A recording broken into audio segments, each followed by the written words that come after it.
And we're live. Hello and welcome everybody to the Root Winter Tournament 2023 semifinal game 2. My name is Guerric. That's Lily. Hi. Our players today are Burnie. Hello. OverTheMorrow. I've been awake since 4 a.m. for this draft. Switch. Hello. And Evelyn. I woke up at 6:30. Thank you so much, everybody. You know where to find me if you need me, so good luck, have fun. You can go ahead and get started.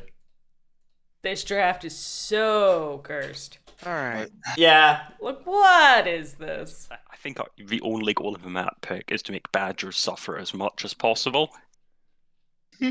That's legitimate. That's very legitimate. Also, maybe a Wooden Alliance, when there's not a lot of movement, Wooden Alliance doesn't snowball the same way, but you still want to consider them. Ooh, Lake is here. Yeah, Lake's the right pick. Miserable for Badgers, miserable for Vagabond, kind of miserable for Alliance. Sure. I was between Lake or Winter, personally. Depends on how badly you feel like Vagabond needs nerfed. Hooray for that. Yeah. It is the Vagrant, which has been proven to be strong with the right hand. Good morning. Good morning, Sir Liam. Oh, goodness. Yeah, I figured this would be Lake, and I thought by now I would have a... I'm not gonna lie. I feel like my choice as fourth player here would be Corvus. I don't know. Who's going to police you as keepers? You're gonna be taxed cards by Wooden Alliance most likely, and maybe Riverfolk get propped up to come beat you up. But otherwise, I think you just win. That's fair. I don't know how versed Evelyn is with keepers. She likes keepers. She likes keepers? Yeah. Okay. I just don't know. That's why I said it. You know that. No, I do not. People have told me that before now that you said it out loud, but I did not remember. Not my favorite draft ever, but I guess we'll do keepers. Okay, yeah, that makes sense. Yep. I think the main reason not to pick them would be if you just truly do not have a hand for keepers. You can make any hand really work, though. Yeah, in a matchup where you're going to be less policed or less punished, I think you have more leeway to make a bad hand work. Forest and go clockwise. Looking at the map, though, there are no clusters of clearings. Yeah. 8 to 11 or 8 to 9 is not awful. 8 to 11 or 8 to 9. Yeah, that's fair. 4, 6, 1 is also not the worst. Yeah. I think Mouse is the worst suit in this instance, but not impossible itself. 12, 10, 7 or 7, 10, 5 is within reach. That's fair. I guess we do have 2 clearings and then one that's just slightly a distance, but not that much of a distance. And the reality is, in many cases, getting 2 clearings can be enough to get the job done. That lets you recover a 1, 2, 3 in sequence. Mm-hmm. That's a good point. The only thing it shuts down is double 3s. But I love me some double 3s. No. So we had a 21-point burst. That's just one of those things where, depending upon the luck of your relic pulls, it can be having only 2 clearings can either be a non-factor or it can be game losing. Mm-hmm. It's just... It's gonna be... That's fair. Yeah. Alright, we're camping on 7. I don't disagree with that choice, actually. So tell me why. Keepers typically have a trouble migrating across this map, and 7 is just such a key point, I feel like. Mm-hmm. But part of the reason 7 is usually a key point is because keepers have set up away from 7 and are able to stack the relics, the additional relics, in the adjacent forests, which makes it a very highly connected clearing. Now we're going to be... kind of on the south, but if the south isn't getting as... Ooh. Huh? Got lucky with that jewelry pull. Relic here. She's just having fun. And one over here. I think we were hoping that was the tablet when we did the second one, because there's a 50-50 chance. That's acceptable. Yeah. Flipping the position of these 2 would have been ace for her game, but still could have been worse. Still could have been worse. Okay, it's my turn now. It looks like we also set up the relics around a mouse forest, just real quick, because we had it on 10 and then adjacent to 5. I do think she has set up to play mostly in the rabbit and mouse suits this game, with some flexibility to be able to mess with either. Yeah. That is the strength of setting up 7-2 like this, is She can either go 7, 10, 5, or she can go 2, 8, 11 pretty easily. Just draw. Okay. Switch went Wooden Alliance, the next strongest faction, or the other strong faction in this pool. Not overly surprising. No.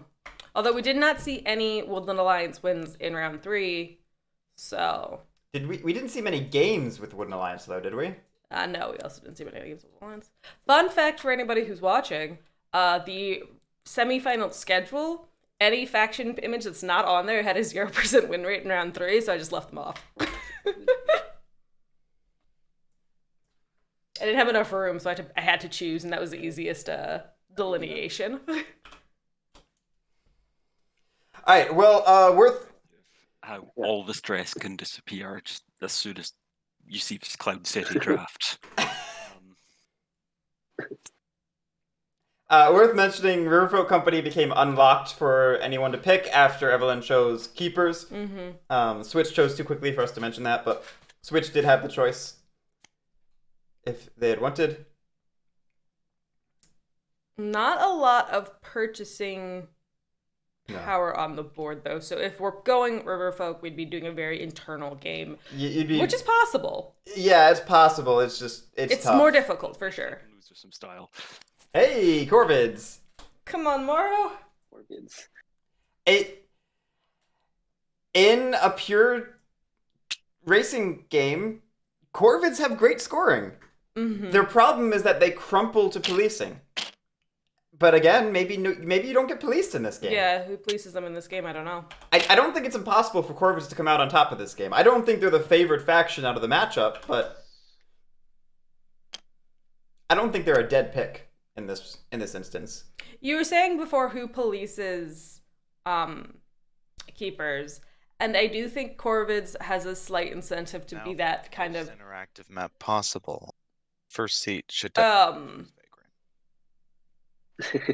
what's it called? Opportunistic police force. Especially because the Keepers can offer so many points to their game. I think I'll buy. Hey, if you got that tea in hand, it'd be a good idea.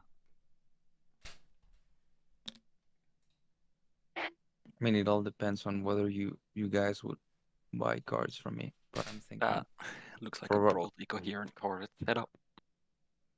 The good news is this might be Morrow's first sub 4-hour game this tournament. It's true. I forgot Morrow's been in both 5-hour games.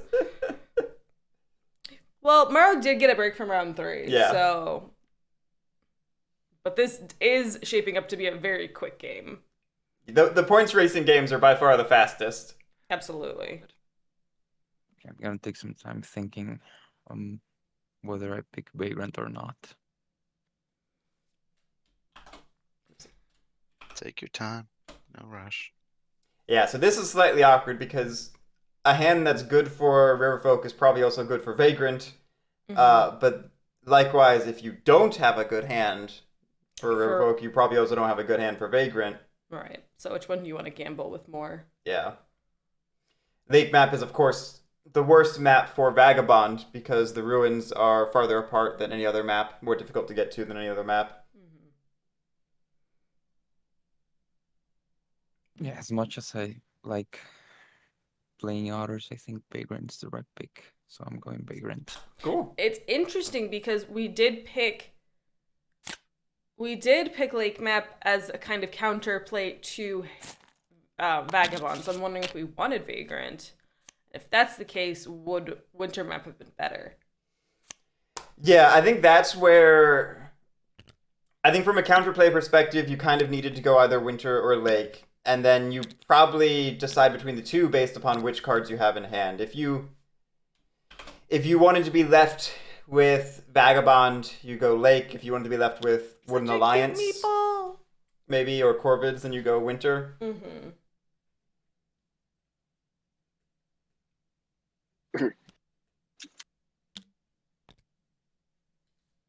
I probably would have gone Winter because I think it hurts the factions that need to be hurt more. I don't think Vagabond was the biggest threat of this flop. No, and I think that potentially hurting... I feel like...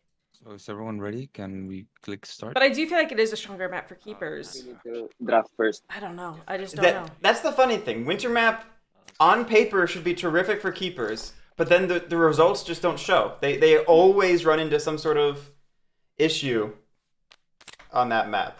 Mm-hmm. It's fair.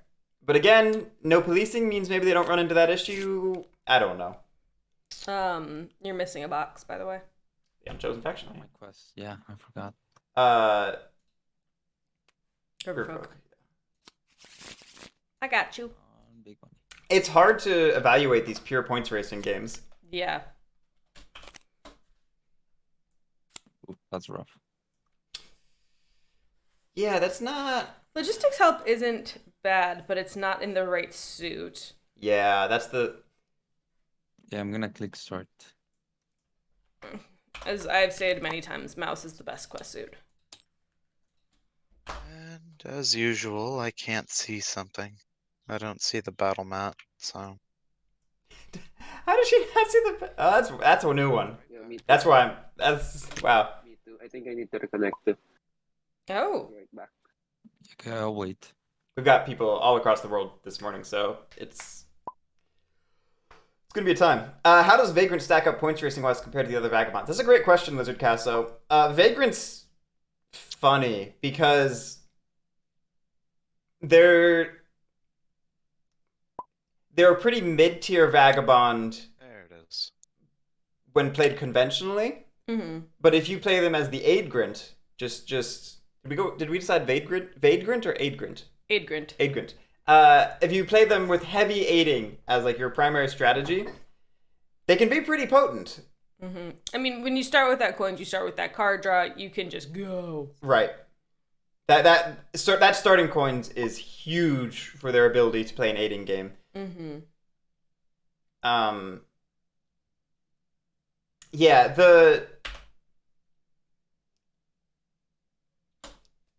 I think the biggest problem you're going to have here is making sure that there are factions and clearings near you to be actually aiding in the suits you want. Mm-hmm. This is going to be an empty map for most of the game. Oh, Fairy's going to help an aiding strategy as well. A fairy will definitely help the aiding strategy. Oh. Aiding Corvid's turn 1, yeah! Oh, exhausting the coins to do it? Yeah, I guess we need to. I guess Fairy offsets it. Okay, fair enough. Then I gain 1 point. It just feels bad. I'm just talking about the value of the coins and then we see it. With only 3 items to start, Yeah. It might be worth it. Yeah, this is where being a 3 starting item Vagabond sucks. Yeah. That's just... But yeah, one item difference between a 3 item and a 4 item Vagabond is huge. And the fairy did offset it. They look a boot. Unfortunately, that's not what we wanted. It is not what we wanted. Ah, sorry, I forgot to draw my card from using the fairy. Okay, and I will... Now, on a technicality, if they called you in, they wouldn't draw the card, right? Yeah. Just curious. Yeah. It's too early for technicalities. Evening, I'll draw 1 card and then my turn. People tend not to be sticklers about that stuff until the mid to late game. Mm-hmm. Like I said, too early. Yeah.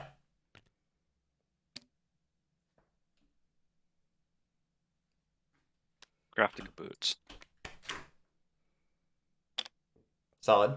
Mm-hmm. Do we know why Leader gave Vagrant only 3 items? Yeah, because... Did we test the Vagabonds? Balancing, playtesting, these are not things that apply to Vagabonds. As from my understanding, which is very limited, Vagabond as a faction was not designed more thematically. Yeah, like, I don't want to imply that the faction had no playtesting or balancing, but the specific characters were very much designed from a thematic perspective, and not rigorously put through the grinder the way Core fact, like the core faction cores were. Yeah, the way you would playtest a faction in its entirety, they didn't necessarily do that for every individual Vagabond. Like, Joshua usually confirmed Ronin had basically no playtesting. It was just a bonus they tossed in. Really, they were just trying to design Root the RPG before Root the RPG came out. Yeah. It's like, Vagabond's just a fun little guy. Like, what do you mean tournaments? Mm-hmm. Okay, so we flipped. Where did we get the second? We crafted a boot. Yep. Last boot. It's too early in the morning for me to fully focus, apparently. And then Morrow recruited in Fox, it appears, which is a good suit for recruiting, I think. Mm-hmm. It gets a pretty easy plot in probably 4 over here. Consolidates in 1. And I was thinking I was probably gonna use that next turn, and I could keep hitting me some cards. You can still use it. You can slip into the forest, move to 1, and then you have 2 boots. Yeah, I guess that's true. Logic. So we're thinking, so we did move, so move, exert, not exert. Also, plot, exert, plot. Morrow's just considering this before drawing a card and locking it in. Yeah, I see. Okay. I will plot over here. Okay, so we're not going for the double plot on turn 1. Move.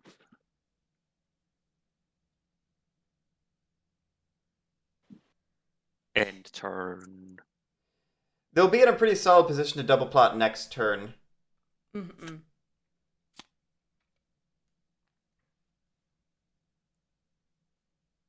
Okay. Not much to complain about. Nope. See. I mean, this is Root the Euro game. This is Root at its most Euro game. Like, there's players just have to optimize their turn to the best of their ability, and we'll just sit here and watch points go up. I mean, to be fair, unless Erie's in the game, we always watch the points go up. Sure. Where Wooden Alliance spreads right here actually is pretty big.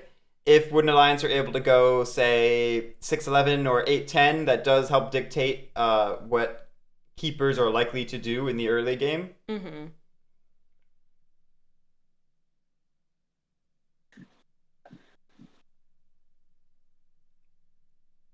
Okay, I'll spread my sympathy. This. Oops. This one. Funny. This one. Travel gear. Looking like 11-6? 6-11, yeah. Do I put them? Unless Switch wants to go 3-9, knowing that Corvids are going to be moving around. It's sort of policing the wrong faction, but it is more likely to trigger outrage. Or 3-8, similar deal. Here. It does, no, because keepers really just want to go down to 10. They don't really care about going all the way down to 8. They could have cared about 8, but they won't now. Yeah. Most likely. This forces the pivot for them. Lord. Or a choice. I'll proceed. So if they have an all bunny hand, that would hurt her. Her game. Yeah. Mobilize. And to Switch's credit, 8-3 tends to be pretty important for Wooden Alliance games on this map. Mm-hmm. These sort of tend to be 2 of the big choke points where Wooden Alliance can then spread from there. It's like 7-8-3, 5-1. It's a choke point map. Mm-hmm. Here we go. Then I end my turn. Switch kept 1 card in hand there. Yeah. Yeah. Something to keep an eye on. I'm going to. We'll see what that is. Encamp twice. This does feel like a game where maybe you don't want to delve turn 1 because you can set up better. Yeah. I in general, I'm not eager to delve recover turn 1. I think that's probably extra true here. Although you could maybe delve and then not recover, just count on the table, not be able to police you, and work on incrementally delving across multiple turns. It's possible. Figure in 7, which is prime to recover these 2, as well as potentially this one on an excursion. Tablet in 2 handles this one, maybe an excursion into 8. Mm-hmm. No decamp, no recruit. We could get another tablet from 10 as well.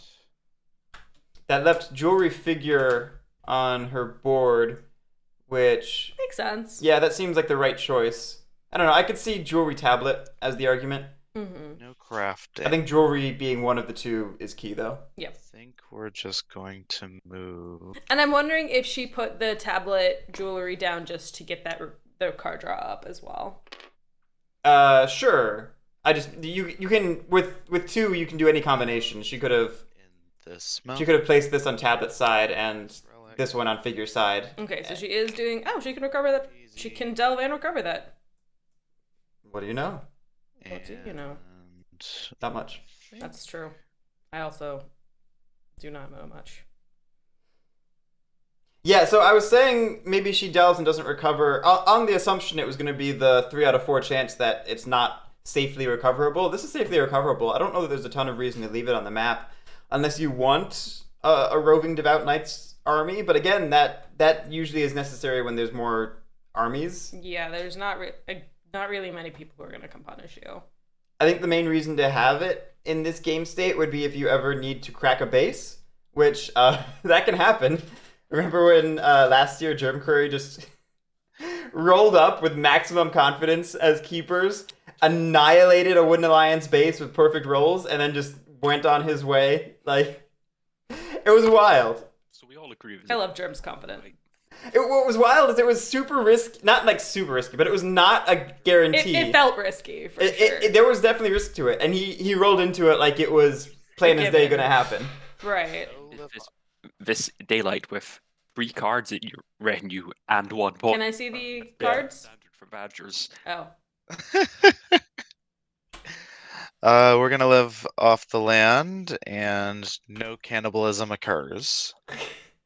We're gonna gather retinue. She also believes in the cannibal gospel. So we'll draw. I mean, ooh, okay. Leader knew what they were doing when they called it "Live Off the Land" and gave it that effect. It is not canonically cannibalism, but they knew that was going to be one of the reads. I think it was. I remember when Josh was like, no, and I'm like, Josh, you knew. Okay, so we did have mouse and bunny cards. Yep. It'd be a badger problem if I had 3 bird cards to put in the retinue. But alas, I do not. Seeing that this is her hand, I think she chose setup just right. I do. The delve in bunny is interesting to me though because 11. Never mind. Yeah. I see the excursion. Yeah, she set herself up perfectly to take over 7, 10, 5, and go after 11, and she could have flipped the position of those 2 cards and done the reverse. Go 2, 8, 11, and delve in 7, 10. I'm wondering if we decided to not do the reverse after 8 got taken by the Woodland Alliance. Though. Yeah. She may have already favored this suit thing, but she had the flexibility to go either way is the key point. And now we're on to round 2. Yeah. I guess we're doing this. I'm going to slip to the forest. And then we're going after that fairy. Daylight. And I'll use a boot to move. In a pure points racing game, every card is so important. That's true. I mean, I was thinking about it. If you can think of the normal conversion rate as being 1 card is worth 1 victory point, and we're just racing for as many points as possible. Yeah, I was probably not going to use that for that reason because... we're not going to use the fairy. We allow the badgers. We're just going to go help the Corvids. Also, it is... 1 is the path to 5 right now. Yeah. So it can work both ways. It is a danger giving the fairy to the keepers, though. So that's why we're saying we don't use the fairy. Oh, great move would be a great move for the of us. So denying her the fairy would be the right way. Yeah, I think we agree on that. Yeah, giving keepers fairy is dangerous. Dangerous and risky, but adventurous and free. Going.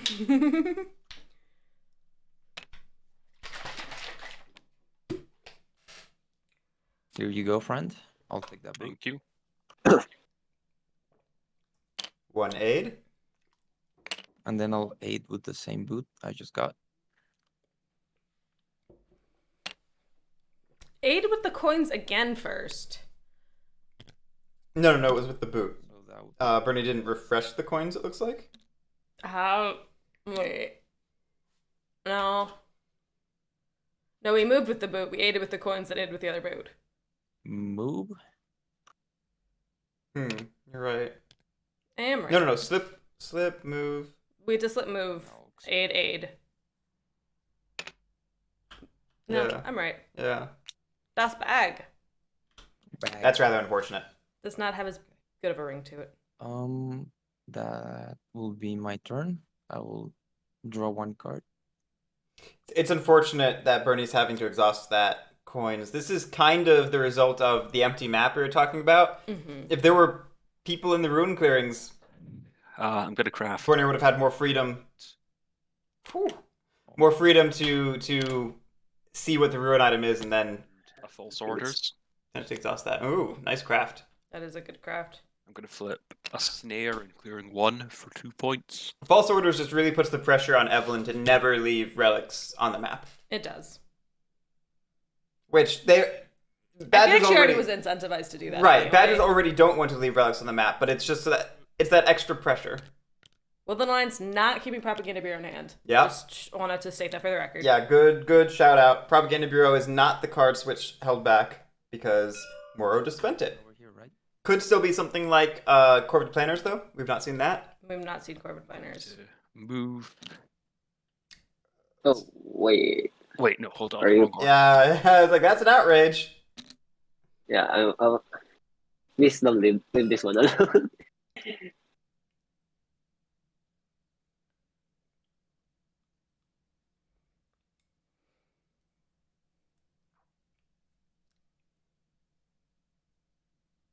At least battle at first. No, I'm not inclined to show mercy to Woodland Alliance either. I'll attack the Sympathy, clearing 8. There we go.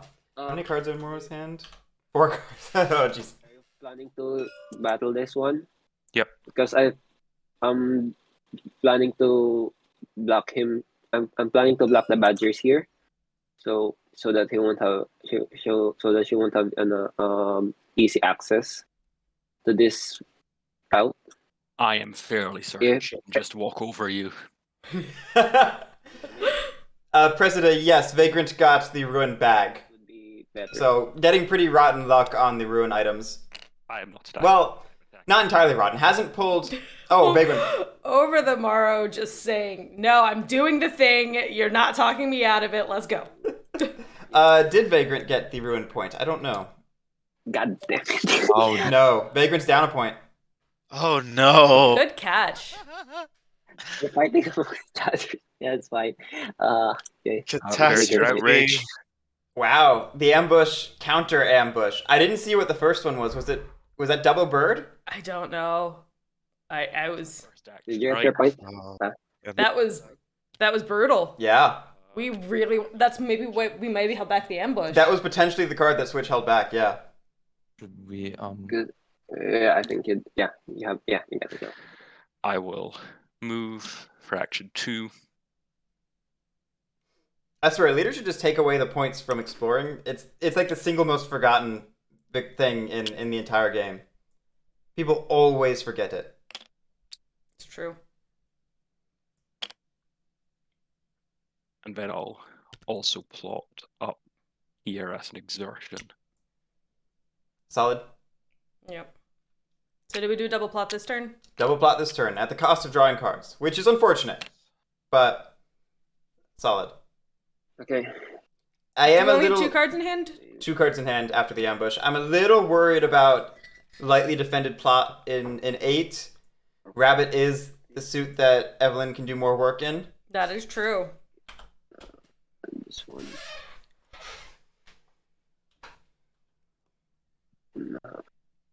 So it might be a raid. This one. Potentially. This one.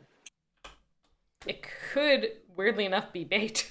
It could be bait. I think. Revolt. Here in clear. Oh, there's Corvid Planners in the supporters. Like we said, we believe it was the ambush. Yeah. But it's also worth Base first. Pointing out. pointing out. Like, these are the great Wooden Alliance crafts. The things that enable their game. Mm-hmm. Warrior. You know, it's Propaganda Bureau is top tier. That's the single best craft for Wooden Alliance and maybe the best faction craftable synergy in the game. Then going down a tier, Corvid Planner is terrific. It's good to see that Switch was still able to revolt even though we lost the clearing we wanted to revolt in. Yeah. Corvid Planners really did give us that flexibility. Yeah, being set back a whole turn for revolting would have been very bad in a pure points racing game like this. Yeah. I still don't know if Switch is in a great position. Next is Daylight. But I think at least we have the one on the map.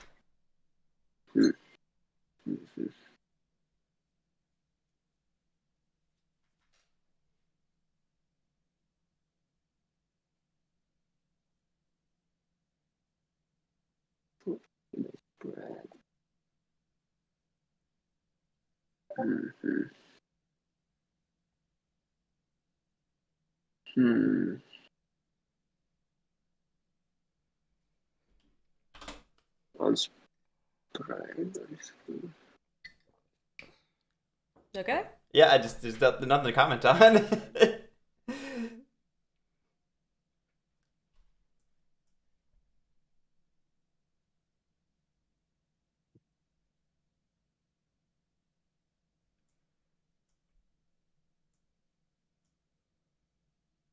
Discarding this card, I'll spread a sympathy over here. Back into the Corvid clearing. Gives me a point. That might protect Corvids, actually. Don't mind me. It could. Like, any inclination Evelyn may have had to go battle Corvids in that clearing is maybe now lower on the totem pole because the outrage is protecting. Yeah. Fox ambush just hit the discard. So we're down 3 ambushes. Only 2 left. On the flip side, though, she could also just recruit a bunch in 2 and not lose cards going down to 8. And draw 2. But she could always have done that.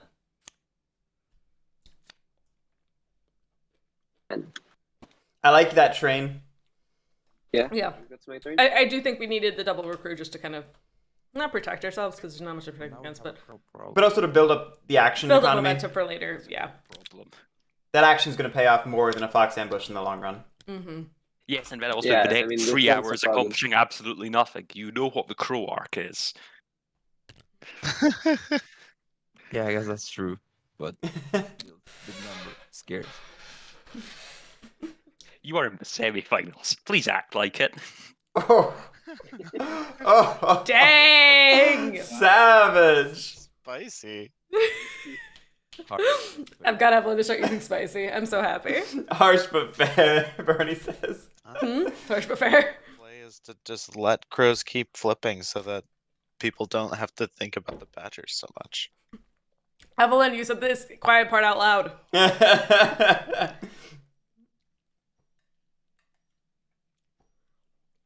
Morrow is savage. I always love Morrow's table talk. And we're definitely And not just for the accent. deciding. Like, 70% for the accent. I will say I am sad Morrow isn't in chat to curse someone, though. Yeah, right, Joe? Evelyn always trying to make sure people know she's the target. She's so good at that. She's so good at it. Love her to death, but she's so good at that. Like, and again, like, I am a fan of being honest about one's own position, but there's a time where you're oversharing. Suppose we'll do that. Okay. Getting the card draw up again. Yeah, getting the card draw up. At the best place for... That's not where you want that jewelry way station, but it is what it is. You can at least pull the one in from... From 8. Yeah. Or 8-10. 8-10-3. Yeah.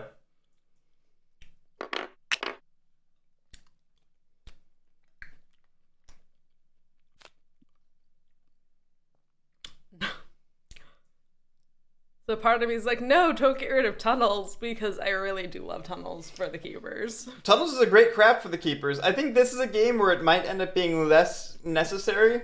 I think way stations are more likely to just stay where they are this game.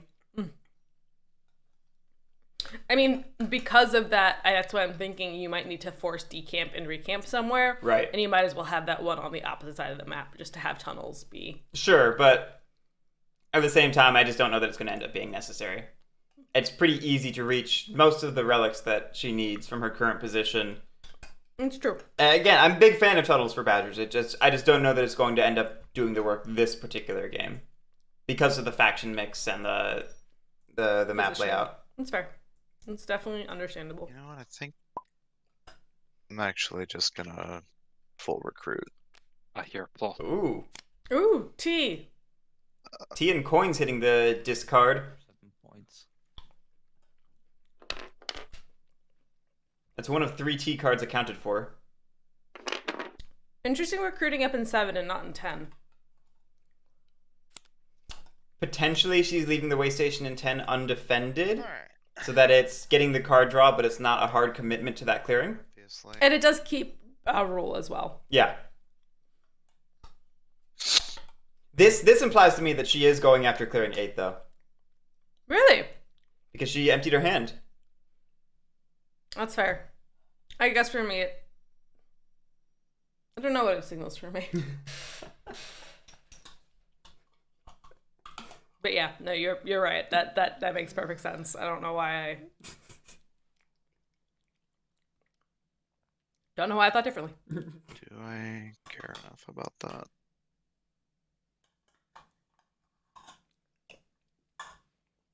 I mean, she's not locked into that. She could easily just move from 2 to 10 to defend it, and then from 7 to 11 to delve in 11. Mm-hmm.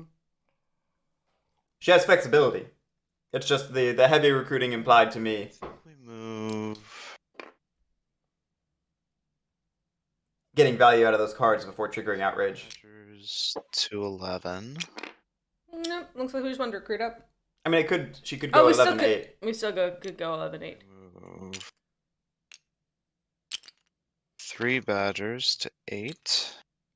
Only 3. I would have expected. Card. I would have expected 4 Yeah, if any of these battles... or 5 actually. Just if you go for the sympathy, and they have an ambush. Well, I think more likely if she goes for the Corvids, she's having to worry about embedded agents. Or what if she just doesn't fight in 8 at all? What if she fights in 2? That could be a thing. I was about to mention she doesn't have to fight in 8. We are going to delve from clearing 2. With Which card? the The bird, presumably. The bunny. huh? Really? Okay. And then we're going to Yeah, from clearing 7. 7. We're just doing the safe ones right now. Okay, that's fine. Yeah, that is a little annoying because it's... Moving to We could move and recover the 3 safely. recover this tablet for 1 point. Yeah, we move from 11 to 5 and then recover in 7. I think she's maybe missing an opportunity here. Yeah, she, like you were saying, moving from 11 to 5 and then recovering the 7 safely is maybe the better play. Without burning 3 loam. points, losing the League of Adventurous Mice. Like, granted, the loam is a pretty safe burn, It is. but I think the 1 value relic was maybe safe in 2. And keeping that extra card density in the retinue on a turn where you're not going to be adding anything to it Draw 4 cards. could maybe be more important. No, hang on. Make sure I'm following all the rules. No live off the land. No cards to gather in the retinue. It is a little unfortunate the relic pulls though, because she was set up for a pretty perfect like reversal of those numbers. You know, a 3 in rabbit and a 1 in mouse would have been ideal.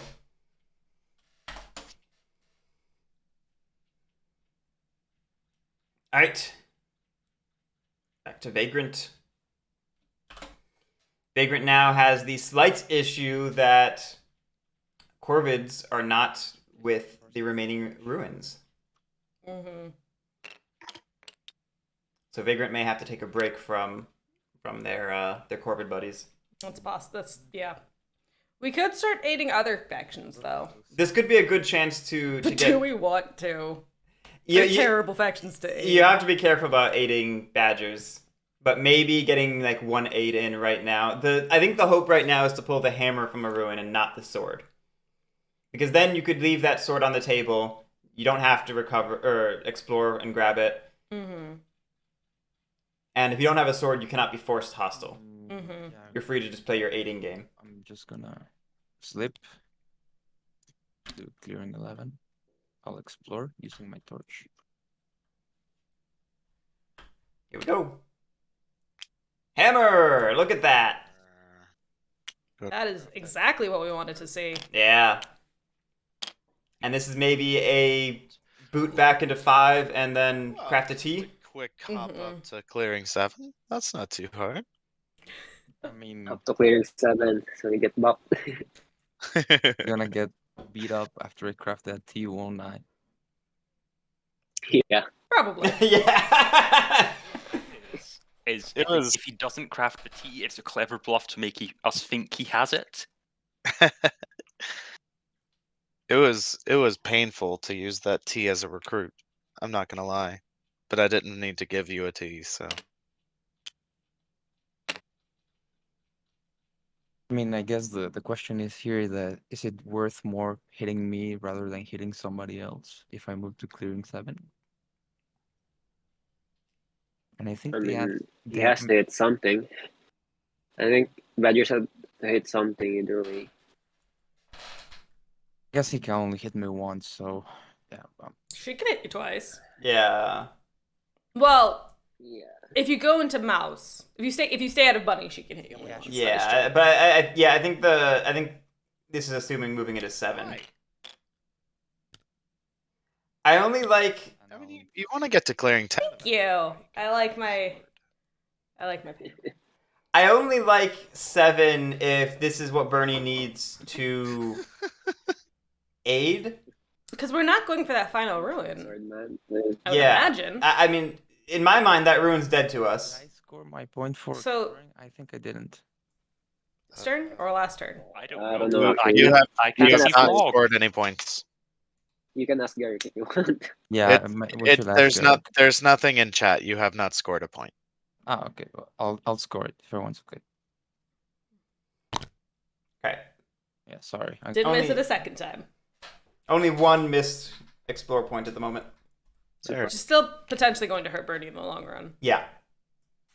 There it is. I'll grab 2 points and the T. But yeah, if we're not going for that final ruin, going back to 5 would be much better than going to 7. Pray I don't get hit a lot. I don't think you're Oh, going sorry. to hit a lot. Sorry, I gotta grab my 2 cards. Although I don't know if she's delving from 7 that much as well. I was about to say, Burnie almost forgot to draw cards there, and that would have been disastrous. Wow, that's harsh. Anyway, like I was saying, I have a feeling you're not going to get hit too much because you're about to witness the woodland equivalent of that sports player who peaks in high school. Because I'm crafting coins. Woo! Look at that. The woodland equivalent of Pros craft every turn. the player who peaks at sports in high school. Wow. Extort and clearing 4. Jesus Christ. Is this a bomb in 8? I'm flipping this raid and Oh, okay. Okay. Oh yay! It wasn't I mean, a I did try to warn you guys. painful Oh thing. my god, this is the fastest gamble I've ever seen. I am the non-standard game length person, apparently. Round 3 gamble. I don't know if that's the record. Or That's either tied for the record or that is a record. Let's go find out. I know we had a couple early gambles. I feel like it's tied for the record. But it might be tied with like a dominance play, which is impressive in its own right. He's just there. I think it is tied for the dominance play. For a second there, I thought we were gonna play the Fox Dominance. You could see the Fox dominance.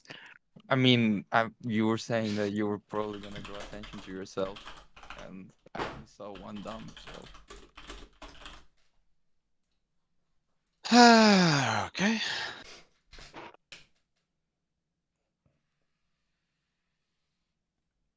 I think this is the fastest Points gamble. points gamble. Fun. So good job, Morrow. You set a record. If nothing else. Now I'm just like aggressively remembering the character from Napoleon Dynamite, like the I can't remember the character's name, but it's the guy who spends the whole movie going like, I could have gone pro if coach just put me in. But could you have gone pro if coach pushed you in? Bet you anything I can throw a football over that mountain. Football over the mountains.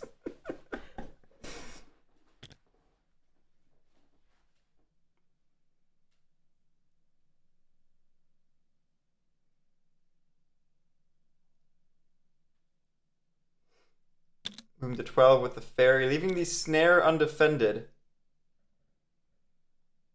Yeah, Who's gonna go fight it? It's so far away.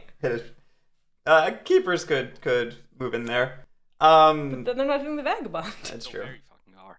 Great. Yeah, Plot.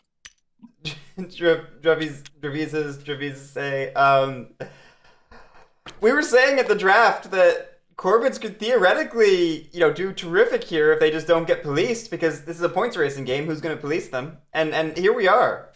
See, when I said Evelyn should have picked Corvids, I wasn't totally crazy. No, you weren't. But she did. She picked Keepers. And The joke is that Keepers are Corvids 2.0. Both of them are about flipping tokens for really bursty scoring, but also both are very, very stoppable by the table. Buffet again. Yo. You can look at my card. It is not the correct suit. Okay. Holy shit, guys. Oh no!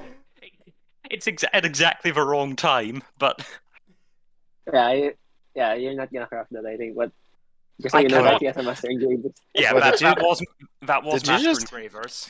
Did you just hand him a prop euro or something? What? Coins. No. He reveals coins. No, I think I'll draw my card now.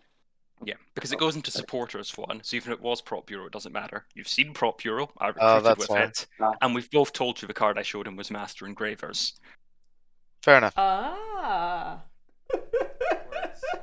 It's still too early in the morning for me, guys. I'm sorry. Yeah, no problem. Oh It took my me a God. minute too. Is Evelyn the only US person in this game? I believe only US, but I think Burnie is in a comparable time zone. I was looking at the spreadsheet before the game, and I think we actually scheduled like an abominably early game for Burnie. I don't know how I did that without. I mean, I'll be honest. Finding people to play with Switch's time zone is really hard. Yay for 7 a.m. game. Yeah. I have not scheduled Switch 7 a.m. Saturday games every time because I prefer that. I do. But I'm awake for the day. Chat, bet on over. I mean, we gotta deal with the crows at some. Yeah, Switch is like +8 exactly. Like opposite side of the world. Oh, sure. Super hard to schedule. The thing is, I don't think maybe the Badgers could go here because this one's pretty much locked up. So it's there. Yeah, unless someone moves the raft, I don't know that anyone gets to the snare. I mean, I can move that right now. I can remove the plot in clearing 8 at least, so that it's not a 5-point flip. Okay. What about the plot in 12? I guess that's probably still what the line right is. now. I got box. Yeah, obviously some plots are gonna go down, but the question is how many. Does it Really is, like, for me, my focus would be the plot in 12, but... You should be glad I've shown some mercy. Oh, I just would have battled it away. But you would have done that after the Woodland Alliance turn. Oh, that's also true.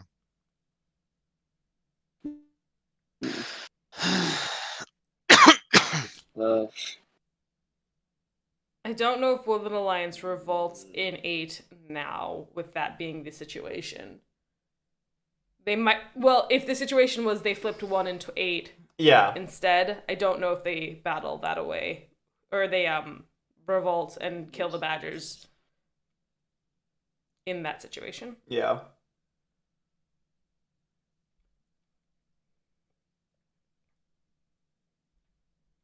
I don't suppose anyone has any interesting reading recommendations while I stall out completely for the next 2 hours. Oh, Morrow. You're not at the stall point yet. You need like 4 more points. Then you'll stall. Well, Morrow's points at the table is going to make sure that they stall for the rest of the game. It's true. Somebody could recommend Morrow the sci-fi novel that's all the rage right now. What's that? I forget. And I'm contributing to the problem, so I don't know how I'm forgetting. Here. One here. Oh, I don't think I can do that actually. Did you order it? I can only do that. This is how you lose the time war. It's a viral sensation right now after a random I'll just do this one in the night.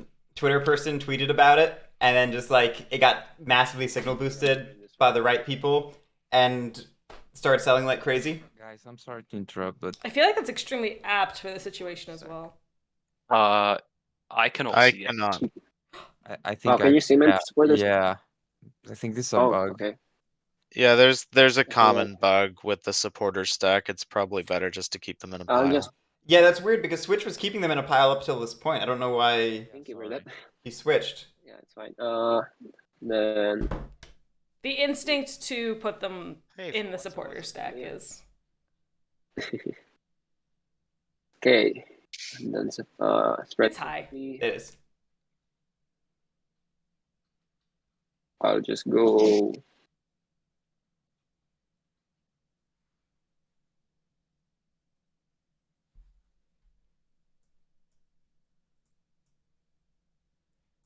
We did see 2 saboteurs for a moment there, and then I think one of them got pulled back. Mm-hmm.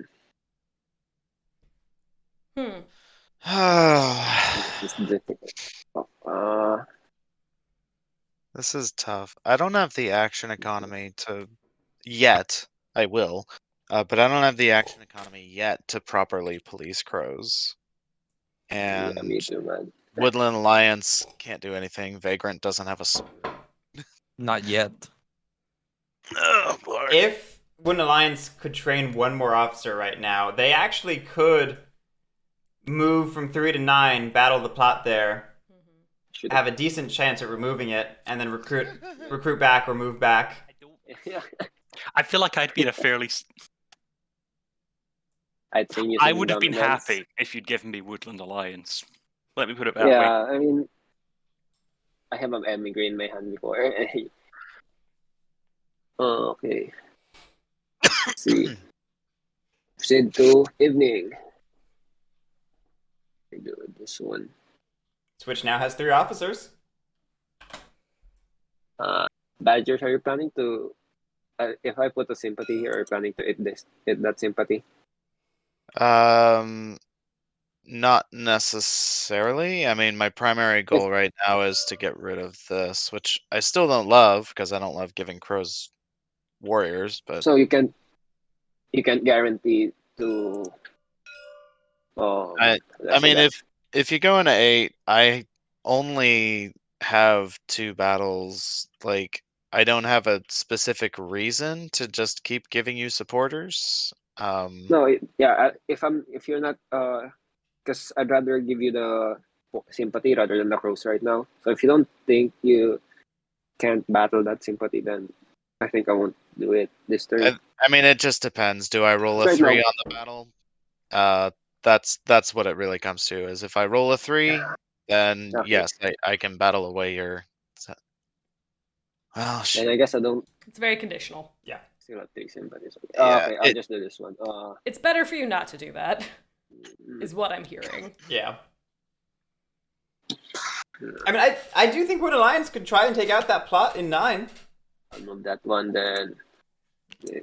But why do anything when we can force the Badgers to do it? Or actually take out the 1 in 1. Move battle? For the good of the table. So I think the table's missing opportunities. Because like now it's going to be a 4-point flip instead of a 5-point flip, which still isn't great. Yeah. Yeah, like the dream scenario for Morrow here was flipping for 4 points. Because 5 is just like beyond reason. Right. Table's going to remove at least 1 plot. I I will not encamp. I think I will decamp this way station. Ooh. We don't need to leave that there. I really just wanted the card draw last round anyways. Do I recruit at all? I don't think so. I feel like she's already over-recruited enough. The only reason to would be if she wants to put a larger army in 8 in case of ambushes. There's either a bunny ambush or a bird ambush still out there. How many cards are in the deck, though? To remove 13. So yeah, I mean, there's still a good chance it's in the deck. Yeah, sure. Just He can't battle. He only has one. She only has one battle here, in mouse. Is this what you're talking about? He's talking about clearing 1. Yeah, you can reach, the 1. but I don't know if badges are incentivized to do that instead of trying to protect their own action economy by fighting an 8 instead. I feel like fighting in 1 has the same overall impact as 8. I suppose so. The difference, I suppose, being if I have the ability potentially to remove 2 plots instead of 1 if I get a good roll in clearing 8. If you remove 2, that's a good point. If you remove 2 plots, what's the point when he plots? How many points will he get if he flip this one? 3. It's 1, 2, 3. 3? Yeah. Oh, so 3 points, right? If you destroy 2 plots. Mm-hmm. That's all badgers are doing for that turn, and you are both relying on dice rolls and giving me back a fairly easy plot location in clearing 1. Mm-hmm. Notice Morrow talking their way into keeping a defenseless plot. I know. Which is interesting. You think... I was just my counter argument tomorrow here is, well, if it's such an easy place for you to plot again, you'd want me to take it out, right? I just need a minute to think about Well, I think that's what Morrow's trying to do. It's like don't throw me in the briar patch, you know? Oh, you removed that plot? That's actually good for me, because I can just put it right back. But, I mean, it's still denying a point. It's for raid in 8. No one's talked about moving in there and exposing vet failings. Also, what are you doing up at this time? That's... Or are you still up? To some extent. Yeah. JC? Yeah. I mean, I think JC fell asleep immediately after, right? The badgers, now I'm scared of them. No, JC went to get pizza. Yeah, I mean, I think... But it was a long day. You ate too much pizza and couldn't sleep. Appropriate. Weren't you up since like 6 a.m. yesterday? What am I doing? JC! Oh dear. Okay. Want to do that. I wish sleeping was a myth. I also would like to not sleep.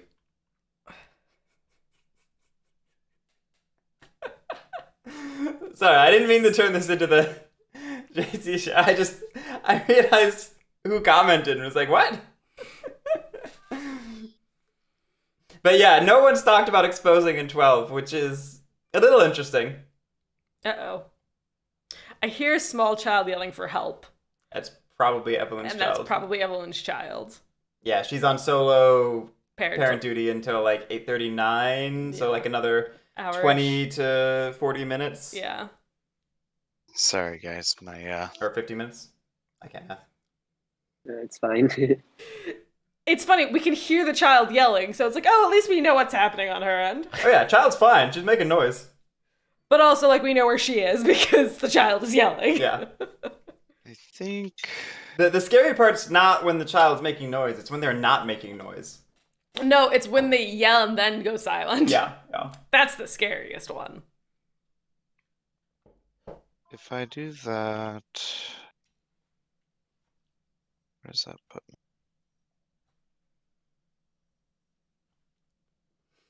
But yeah, I mean, I think the moral of the game state right now is that the table have passed up opportunities to police Corvids in this situation. Mm-hmm. Wooden Alliance could have done more. Absolutely. Obviously, we haven't seen Keeper's turn yet, but it feels like, based on what they are planning to do, they could have done more. Mm-hmm.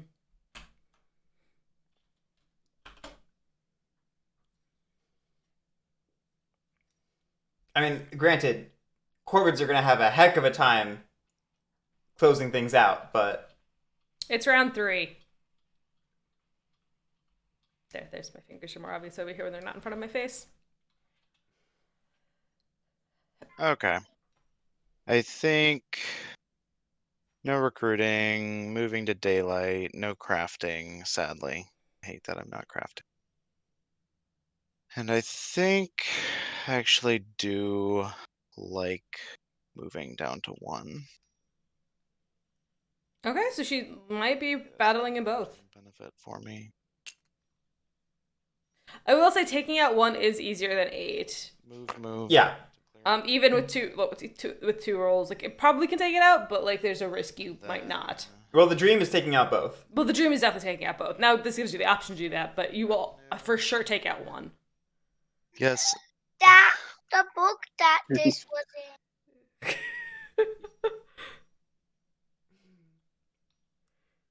think she went on mute. Yeah.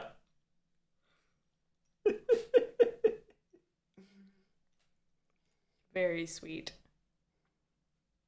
The big question is, what does this do for Evelyn's relic game? I don't... See, It's hard to be angry at that voice. 100% blame being distracted if this is the wrong choice. See, okay, but do they have an ambush, and would they waste an ambush here? There's no ambush. Two Is two the birds fox are ambush? accounted. No bunny. I used the fox ambush to train.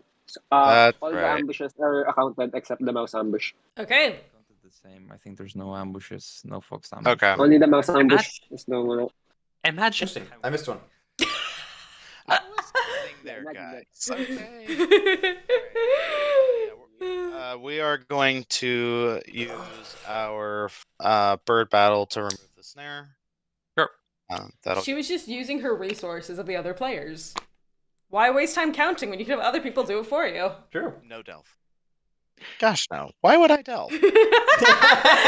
Oh, sass. I appreciate the thought. Corvids are still sitting on a false orders, let's not forget. Towards the 30 points. Corvids would love a relic just hanging out way across the map from any way stations. Okay. It's what we call points. I will battle an 8. I'm actually hoping I get a 2. I don't actually want to trip the raid. There are no ambushes left. Show me the third ambush. 2-0. She got what she wanted. Cool. Okay.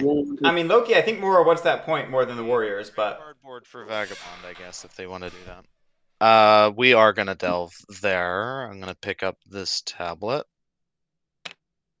And it will not be a 1 because I already have the 1.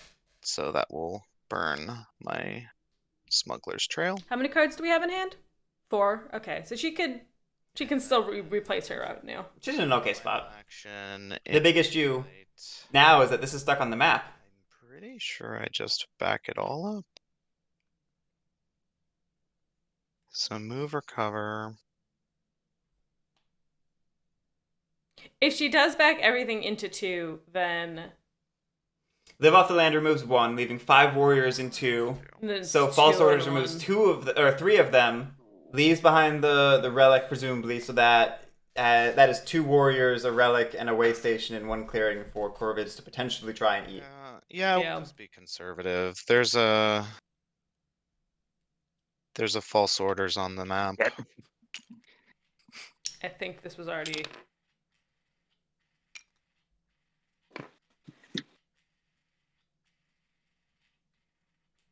Okay. The delve may have been overambitious. I think it was. Off the land, cannibalism happens. We'll gather retinue. Would have been fine if last turn Evelyn had done what we talked about, moving 11 to 5, recovering, but then she'd still have another relic on the map, and maybe that would have changed the game. It's a decent amount of birds in move and recover, though. With the crow threat, okay? For now. How about this? Crows and badgers can kill each other in the Vagabond Alliance. This is a great retinue for for delving recovering, I would have maybe put one of those birds in the first move column if there actually is an impetus to police corvids. If you need to be battling in a specific place, I think a third move in the first column is pretty important. Anyway, it's time to gamble. So first I'll refresh. In the year of our Lord, round 4, we are now gambling. What's happening? Who am I? Then I will.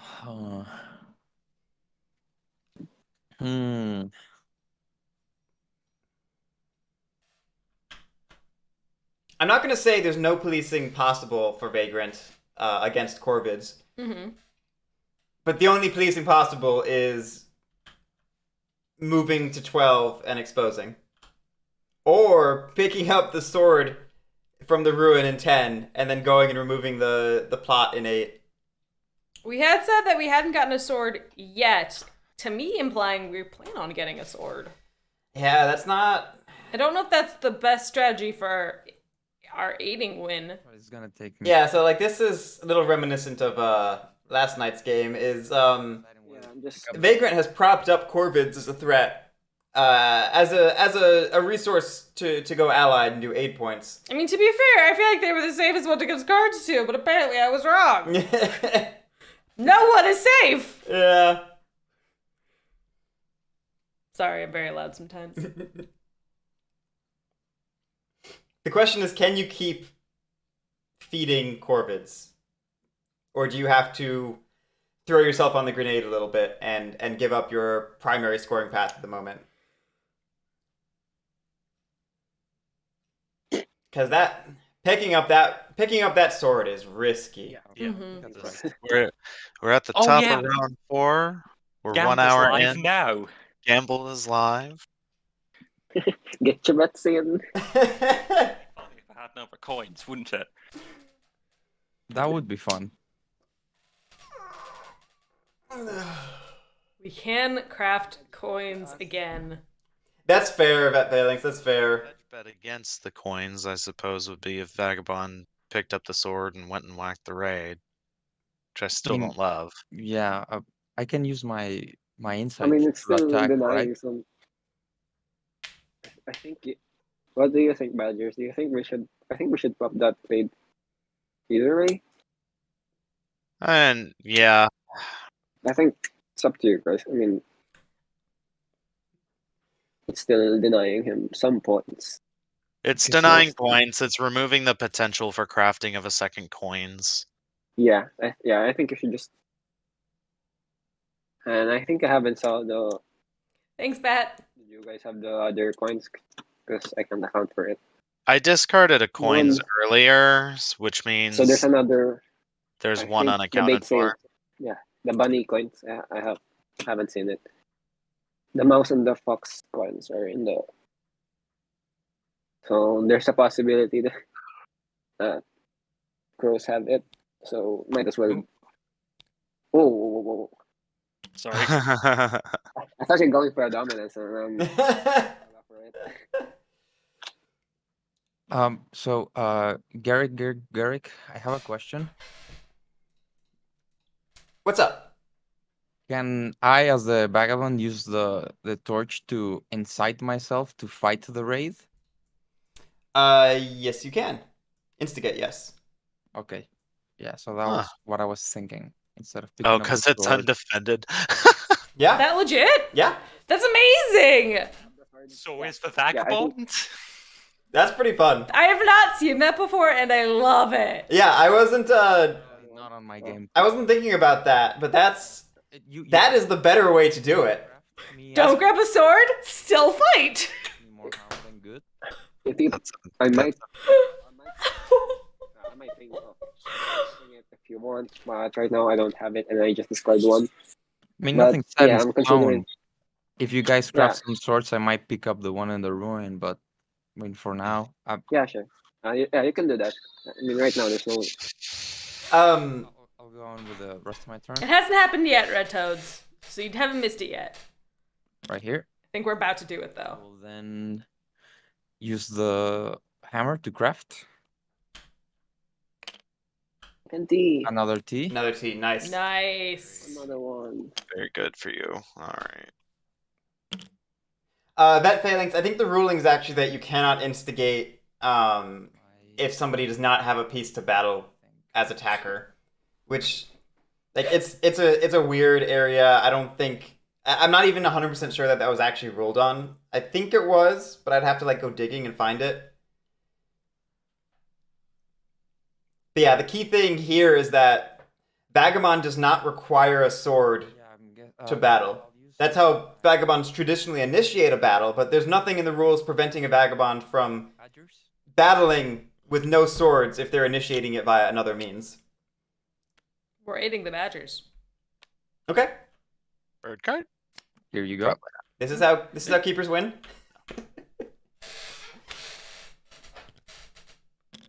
Evelyn, desperate for that bird card.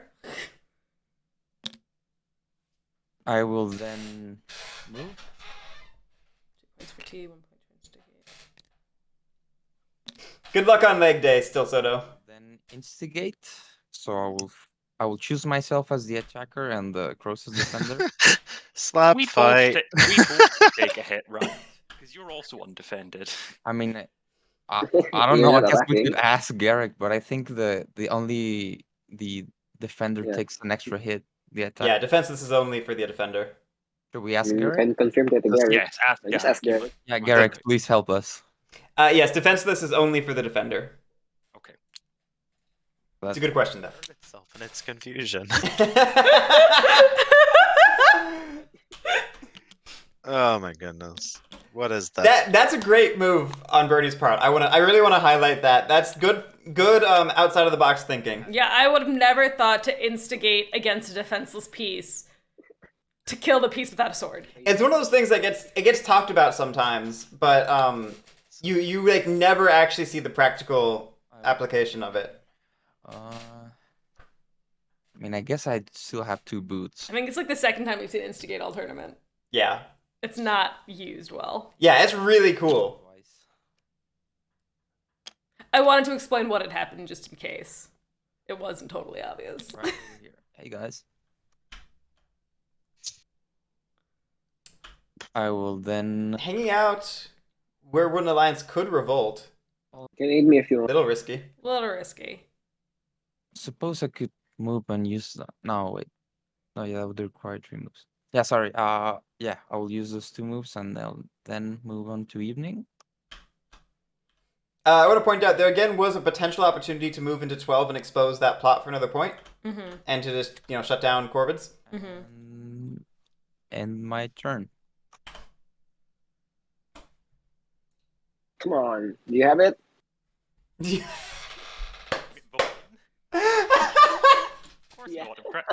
I'm crafting Fox Partisans. Do you have I'm it? gonna flip the snare and clearing 12 for 3 points. I'm gonna bin a dominance to recruit Bunny. I am low on pieces. The big question here is, does Morrow false orders Badgers to go after that relic? Move. That is a big question. All right, they're not doing it. Plot.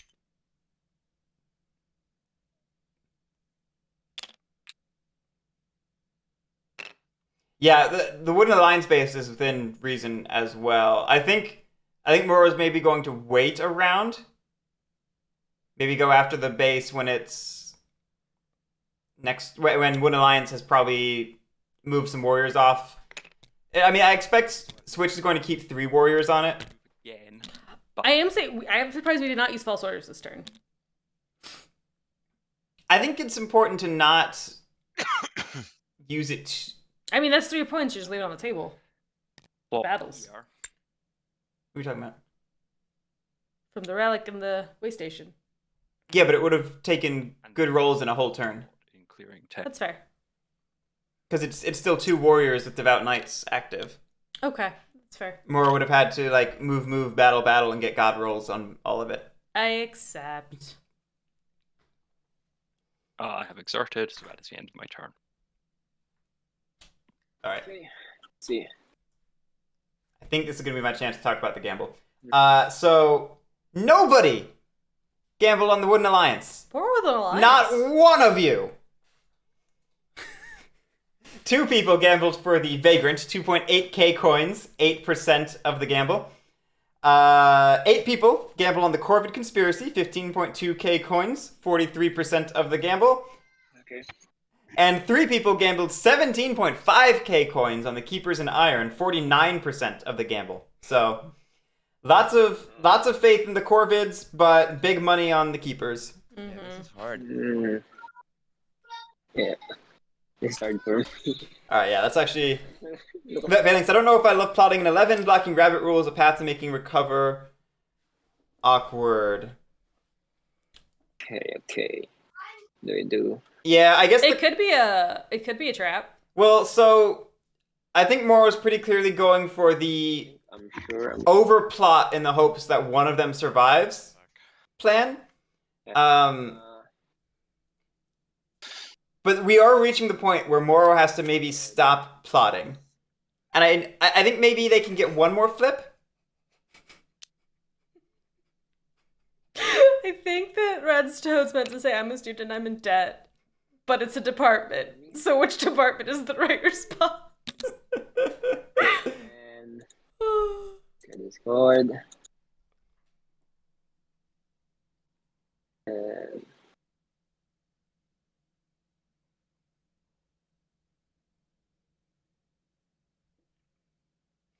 True. Morrow could never stop plotting.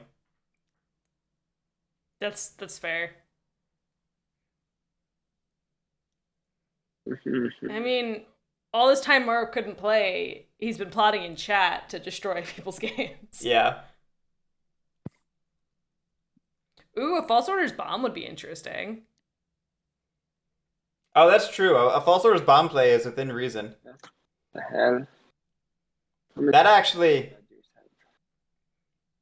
That that could be an existential threat to Keepers if they're not careful about relics.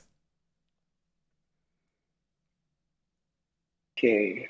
And it depends on which clearing they choose as well. Yeah.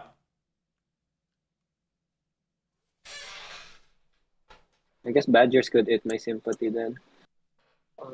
Red's Toad, taking notes for your own game? Truly a student through and through. Need you to fight. Sorry, wanted to do a quick callback. I thought it'd be funny. I guess so. I know I've been watching too much Arkham Horror card game content when I hear students and notes, and I immediately start thinking of Arkham cards. Want to be hostile? Oh boy. You remove. I mean, it's fine by me. It's fine by me if you want. I don't mind. Since this one is not doing anything. Yeah, I didn't think about that. But if is you Evelyn here? Because I'm a Badgers. Are you still there? I think stepped out. She stepped out. Ah, there you are. Do you think if I put a... Because right now I'm really... I don't know if she knows you're talking to her, though. It's on my in the board. So if you're gonna hit this one, I think if I put another sympathy, do you think you can hit that one instead of the crows? What? Badgers. Sorry, you want me to hit what? I don't want to put too much sympathy on the board. Yeah. Right now, because the crows may eat that one.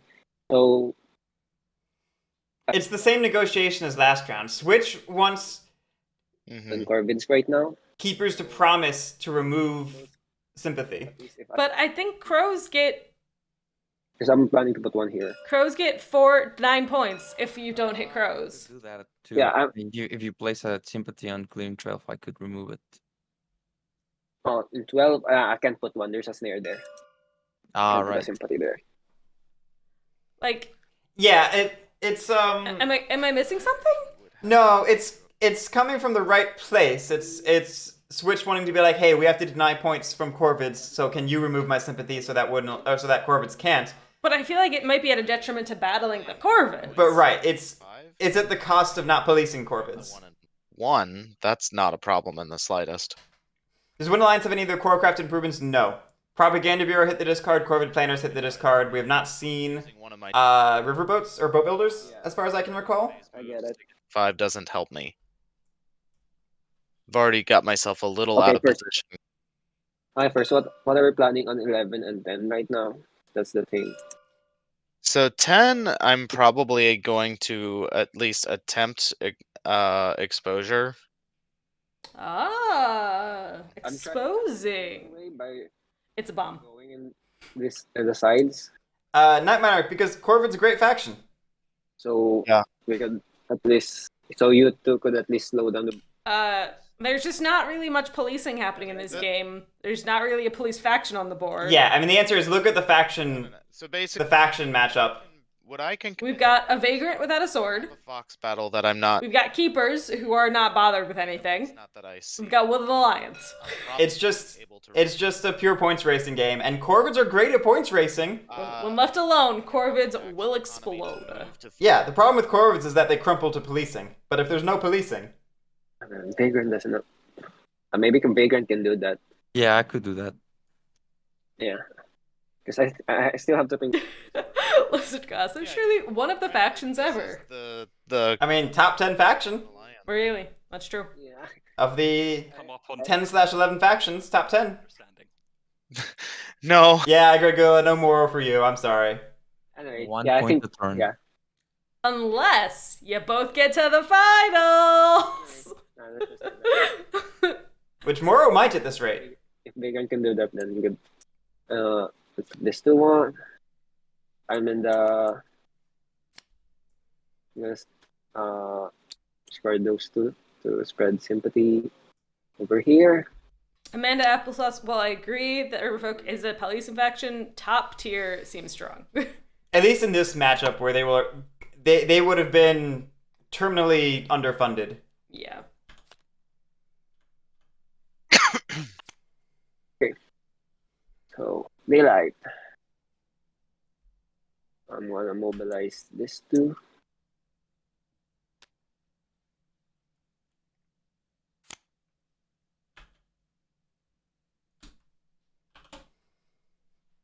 Then Wood Alliance giving all their warriors to otters? What is this? Winter Tournament 2021? I'm gonna do the usual move. That. Knowing organize. Real talk, the lake map pick was a counter pick to trying to hurt other factions. Battle the crows in 9.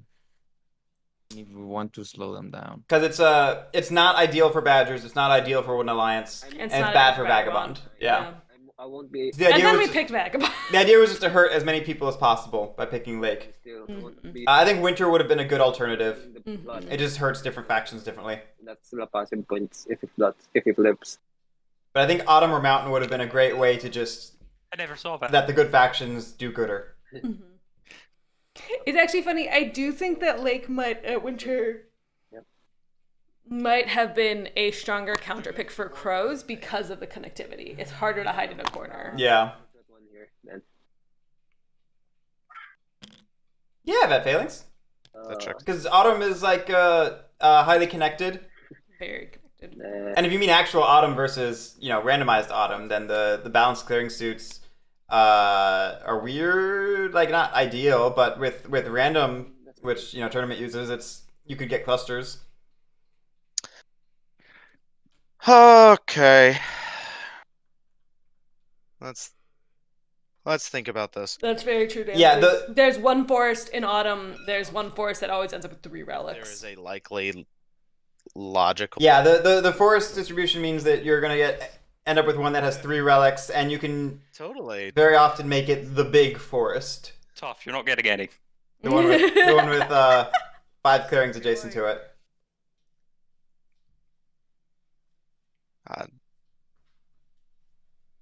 The one thing I'm relatively, I feel like, God, it really could be anything. Like, you have 2 extorts out, but I mean, it's not like you're not willing to play your 3rd one. 2 extorts, until recently 2 snares. So Yeah. I don't think that no could clue. help. Hmm? I got no clue either. Yeah. Welcome, Johnny. Just start guessing, I guess? This is going to be a very quick game, I think. I mean, it could easily grind out from here. That's true. See. And the more it grinds out, the more likely it is for Wooden Alliance to win. Is it public? And crash the economy. Pros, I think. The card is not public, no. This is not digital. Okay. So let's check for snare. It is not a snare. Okay. Night Miner. It's the autumn big one. In the top right corner. Yeah. Extortion. The one that's adjacent to all 4 ruin clearings. Batting 1,000, guys. Does anyone have a mouse card and the ability? Or rather, I suppose. Oh shit, Vagrant can't get there. Not easily. God, I'm just giving you fucking Baker cards. can get there, but yeah, how many more cards do you want to give me? From flipping a plot entirely? So I heard the first guess was snare. I missed the second guess. Yeah, I mean, if it comes down to that, I guess I could go there and try to guess. I'm thinking it was a raid because we didn't think it would be the third extort. Alright. One more. Is it a raid? No, we did think it would be the third extort. Oh, it was a raid. Okay, cool. I get to keep that one. Exposure. And that's a point. How to kill a faction in, one word. Given this, we only have 1 fight for 11. Yeah, but 1 fight's all you need. Do I want to end? Maybe we'd have to roll a 3. Only have to roll a 2. Yes, in the bet. Okay. Camping. Can't flip without a warrior. Aye. That doesn't seem horrible. Could do that. Yeah. Let's encamp over here. Slightly weird place for it. That's okay. Man, leader were tripping when they made exposure.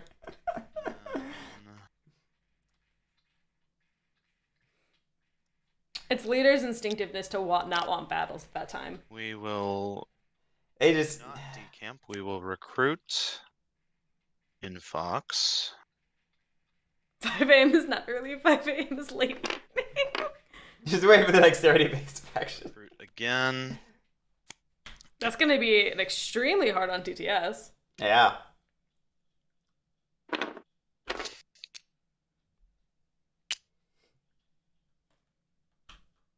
Discard those. I mean, I would not have put a dexterity-based faction beyond leader.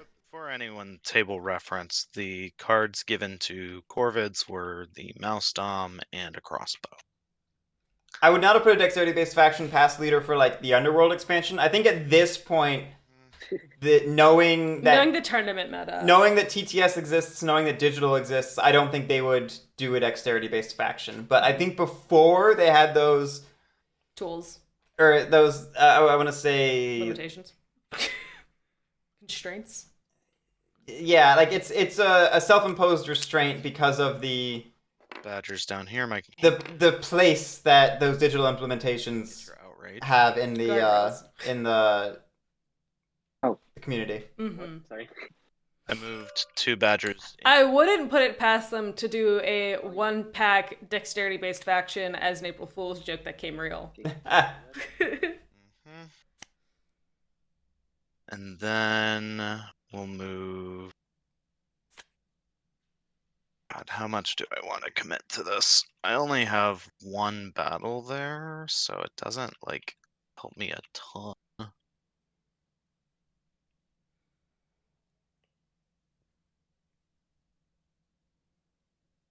This is how Wooden Alliance gets back into it. Yeah, vet feelings. I think just 3. Down. The sympathy probably gets eaten If not by keepers, then by corvids. Mm-hmm. Okay. So the question is, moving on to battle. Do corvids get enough profit? Sympathy. Oh. Clearing 1. Any ambush? No. Vagrant could eat it. They did talk about it.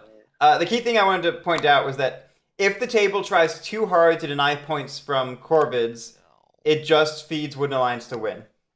Mm-hmm. But if they don't, then corvids get the points while also feeding Wooden Alliance to win. Mm-hmm. So this is how Wooden Alliance would have been the argument wins. For the other side of this way station. It's okay. I will not delve with the fox. Now with my mouse. How much of a risk do I Dan's asking if Evelyn has had a healthy stream of bird cards. I think the answer is no. She's had some, but not a healthy stream, I would say. Yeah, exactly. My mouse, I'll just battle this one crow in 7. Any ambush? Cool. Nope. Perfect roll. Perfect.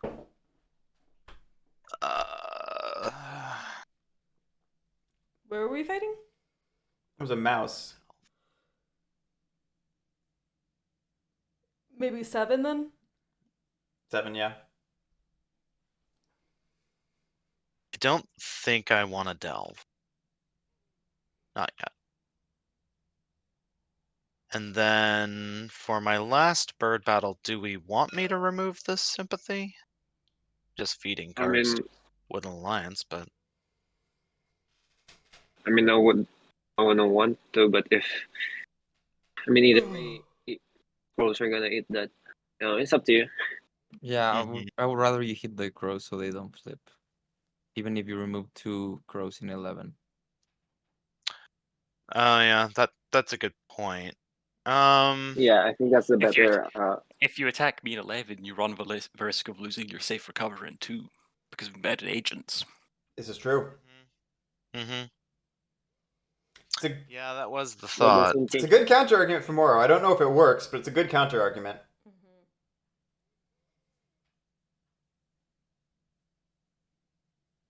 Because I don't think anyone else can stop the crows from that scoring. Right now, we just need to destroy his face down plots. I think that's the right way, or at least prevent him from flipping.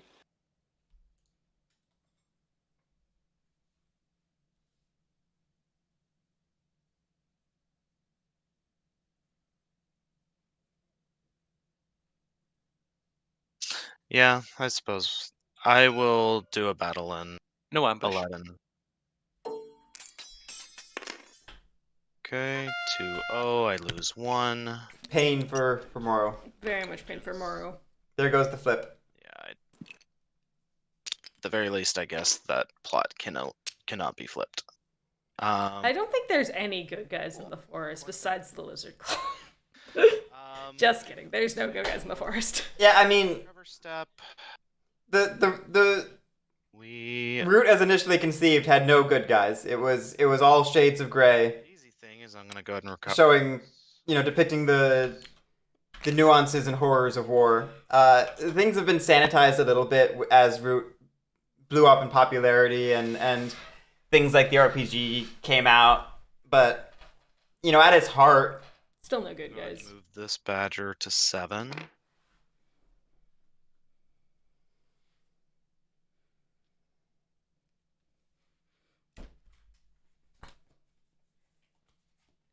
I mean, yeah, he fundraises. Look at that innocent fundraising. That's definitely not a bad thing. Maybe avoid an opportunistic. Well, shoot, you can't flip it anyways. So I don't need to worry about that necessarily.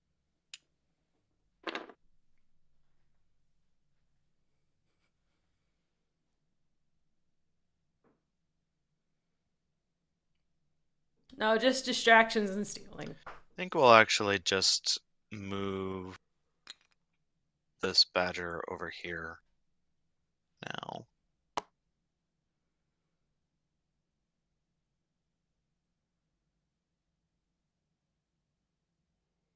Moving to evening. Live off the land does not proc anywhere. Will no cards to add to the retinue. Badgers are keeping up with pace. I am worried they're a little slow, but hopefully we're getting to a good position. Yeah, I mean, Monte Cristo. Yeah, I mean, I think it's basically a question now. Can keepers outrace Wooden Alliance? Not to say that Corvids are entirely out of it or anything, just that Corvids are going to be limping to the finish while keepers and Wooden Alliance are bursting. Yeah. And Vagabond just depends on what they do. They're not out of it, but I think they're on the slower pace than keepers. And Zanzi, no, she did not add anything to her retinue. Yeah, nothing added this round. Just kept what she had. Yeah.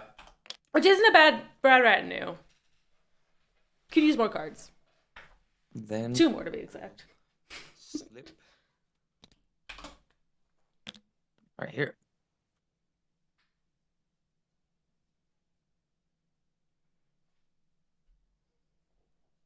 Could Vagabond now go to the aid Corvids route? Yeah, it's going to become increasingly safe now that the table's actually starting to remove plots a little more. Guess I'm gonna do logistics help. Crows have a crossbow, so that's a point. Questing.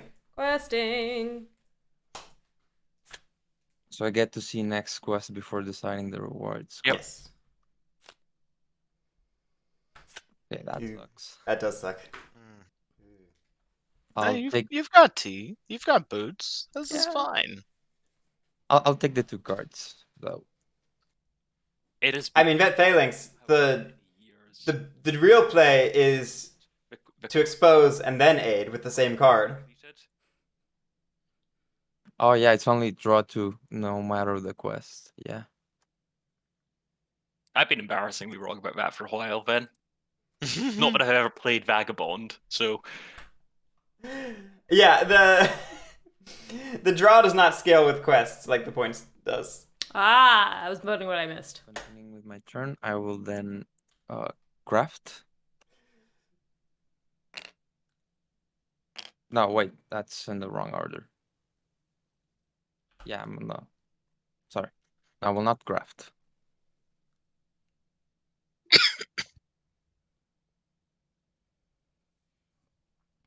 It's an easy thing to forget, Night Miner.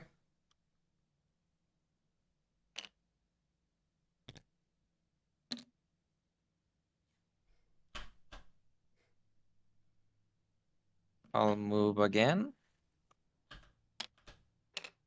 We're gonna go instigate that plot. Yeah, it seems like it. Sorry, I'm getting ahead of myself. Now I will craft instead of moving. I'm taking the move back. So I'm staying there. I'm gonna use the hammer to craft. Bag, presumably? Yep. Yep. A bag.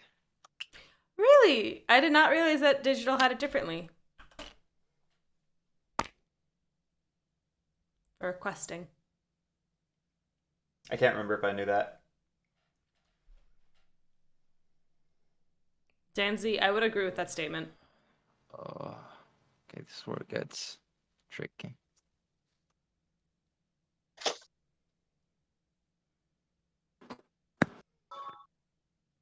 So yeah, Vagabond could eat that plot token in 11, taking a hit in the process. Mm-hmm. Vagabond could aid. I think this is why I thought we should pivot just to get the 3 points instead of risking the plotting last turn.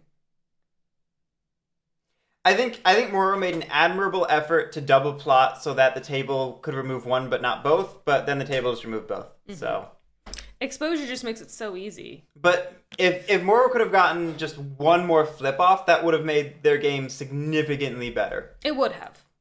Just closing the gap from 20 to 24 or 23, that's a heck of a lot better than trying to find 10 points on the board. And I'll grab an item. Yep. Alright, looks like we're going to go allied with Corvids. This item to aid you again. Yep. I think the big thing here is whether Morrow's going to be able to get any profit from these aids while they still have some plots. Points to aid you for a third time. Allied die. You are over satchel limit now, right? Mm-hmm. That is correct. I am 1 over such a limit, but I do gain 2 points. I still think we're gonna instigate because we left the torch We're now allied. unexhausted. So my last action this turn is I'm going to incite again, Instigate. choosing myself as the attacker and the crows as the defender to remove the plot. You take a hit though. What is with all these fish fights? I don't understand. This is so I'll good. damage a boot. And then we're gonna throw away the damage boot. Yeah. You did Then- take close. I'll move. I love this Vagabond.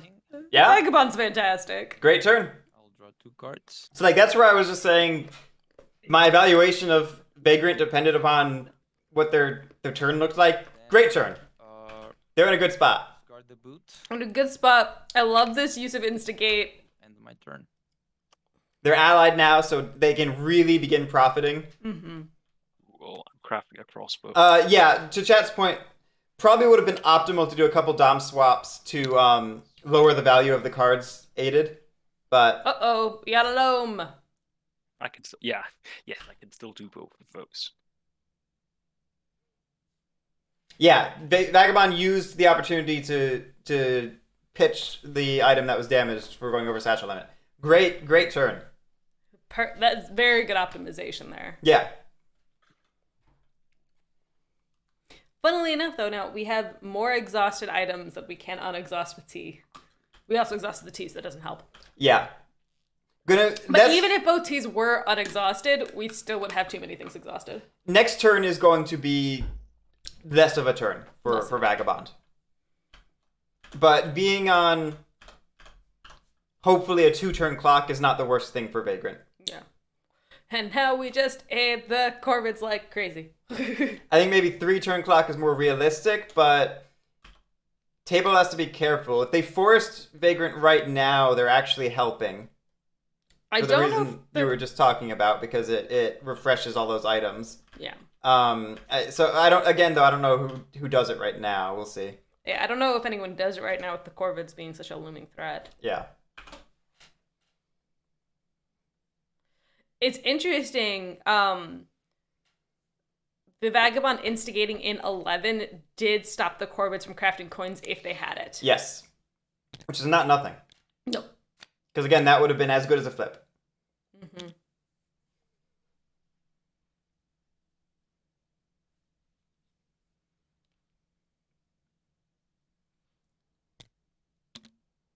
We missed 12. Or we're out of warriors. I believe they're out. Oh no. No, we just missed 12.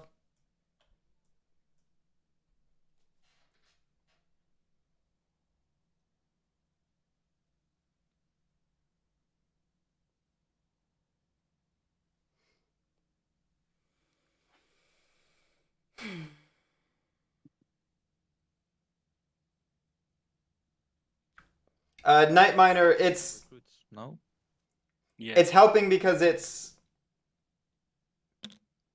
refreshing everything in one go. Sorry, started thinking. Forgot what I was doing. Alright, there we go. Morrow finished the recruit.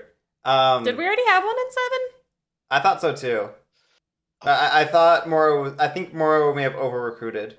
I think we accidentally recruited twice in 7, because we did have one in 7 at the end of our last turn, which the Badgers removed. Yeah. So I think we just double recruited in 7. Yeah.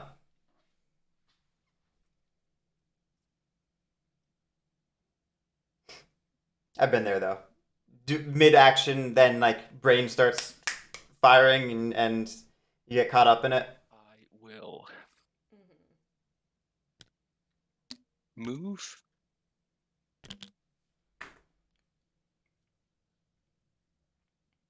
Oh wait, Corvids. Yeah, Corvids. I remembered mid-sentence.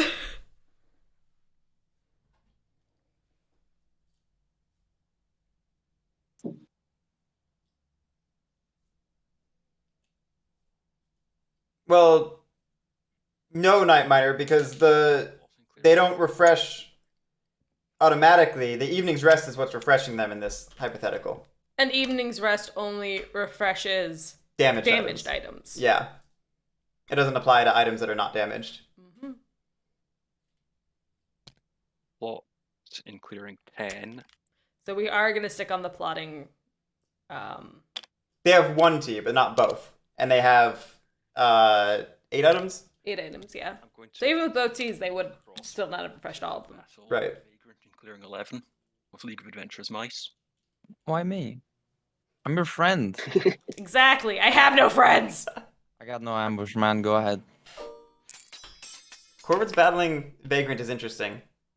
It's not surprising. We don't want to be allied. But there's no sword. There's... Oh, right. I'd accounted for that already. There's only 2 warriors.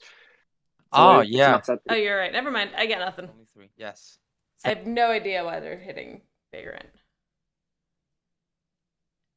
This could just be helping.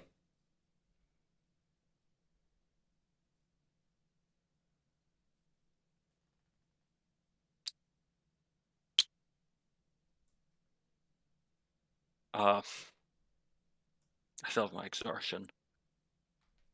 I mean, you might want to remove the sympathy in 5. We might have a revolt there next turn. Yeah, that's what I'm thinking. Wait, is that your 3rd action? This will be my exert. I've had 3 actions, a League of Adventurers Mice, and now I'm considering my exert. You're thinking about exert then. Yeah, I'll attack with sympathy, including 5. Wait, that's your exert? Yes. Right? Wait, okay, I'm gonna ambush. Sure. Oh, man. That's a point for me. That was always a risk. Yeah. That's my point. So that is my turn. Okay. Okay. Rough. Let's see. This. Very rough. This one.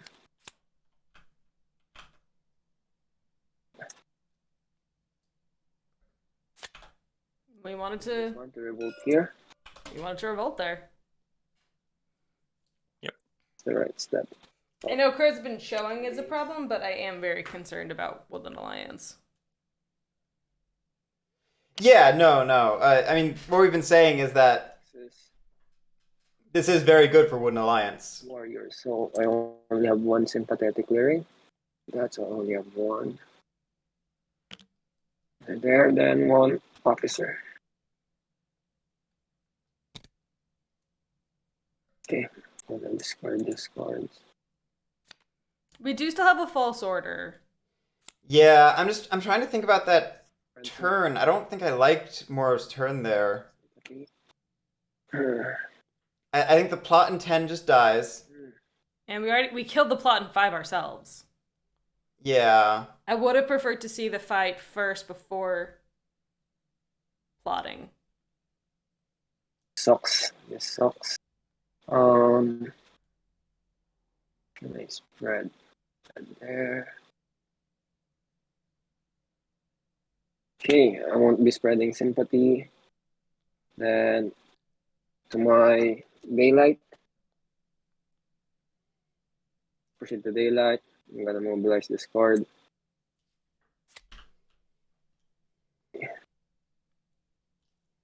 Then evening. Let's see. What do I do with this one?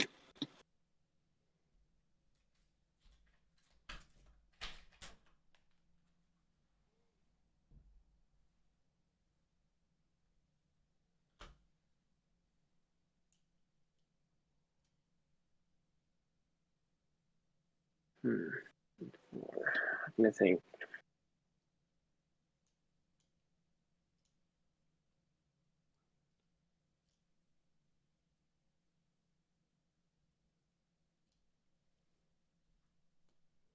Yeah, let's first I'll battle here. Ambush. Sure, no ambush. Oh, first. Okay.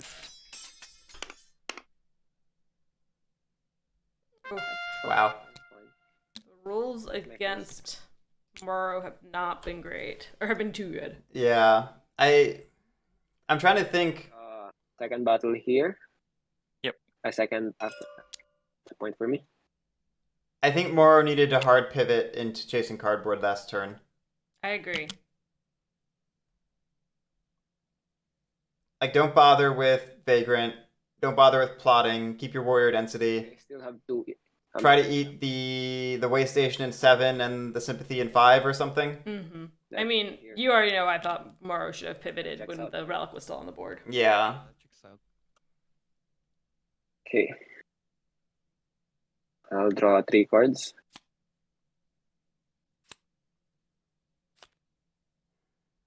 Wooden Alliance getting their base in 5 is big. It's very big. It's a good ambush on Switch's part.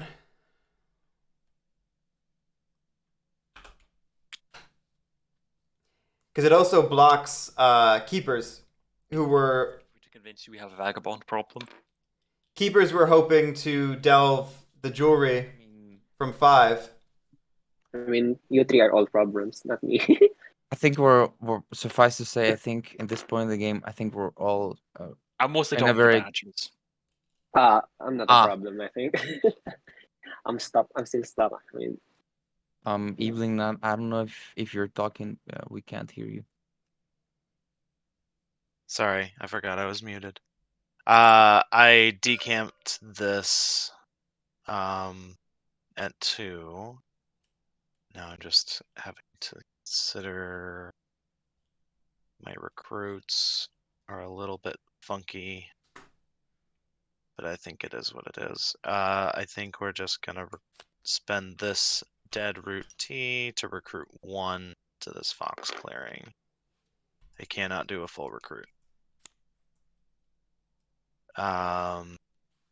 Moving to daylight, I will not craft.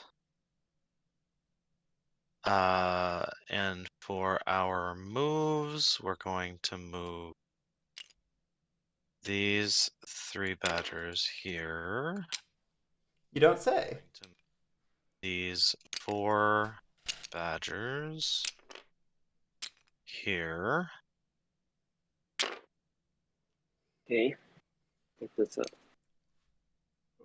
an outrage, I think. It is 1 outrage, yes.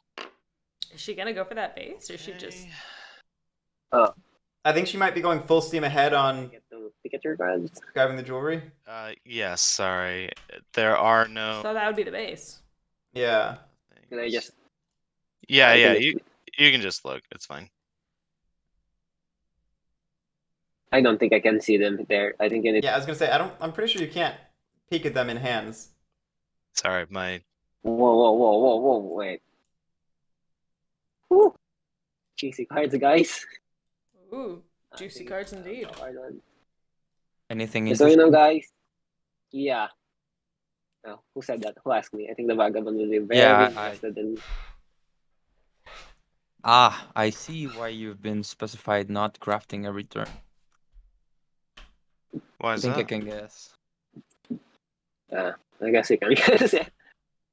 Alright, moving to my battle step, we're going to use our Faithful Retainer to battle the Vagabond in 11, any ambush. Are you sure you want to do that?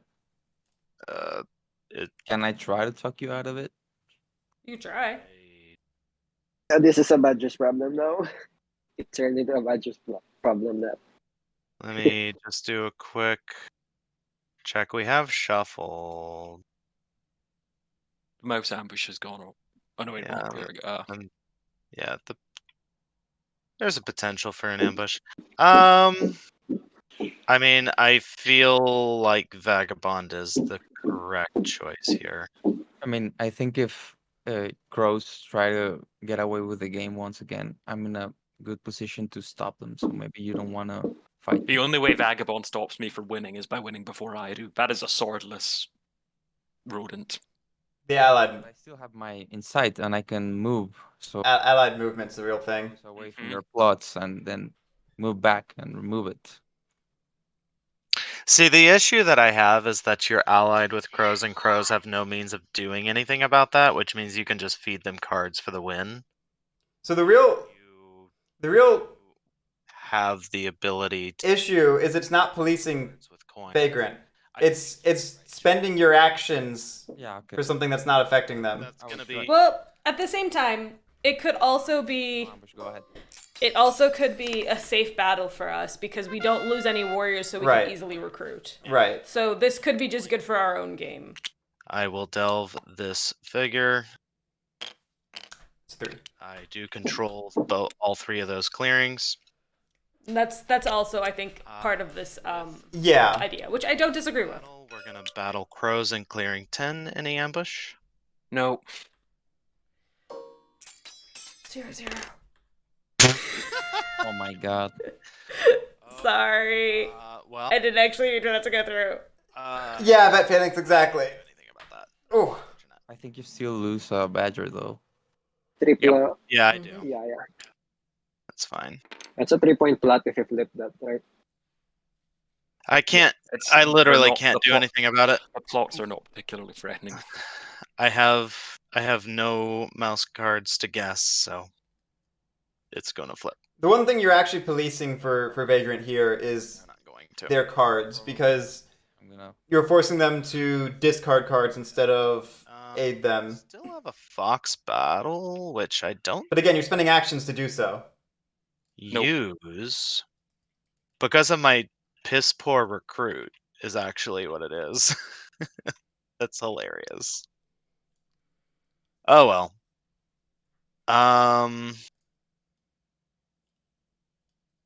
I think it's just a dead battle, so that's annoying, but it's okay. We are going to move. He's gonna recover that safely again, I think. Yeah. I'm gonna move this to 7 and recover it for 3 points.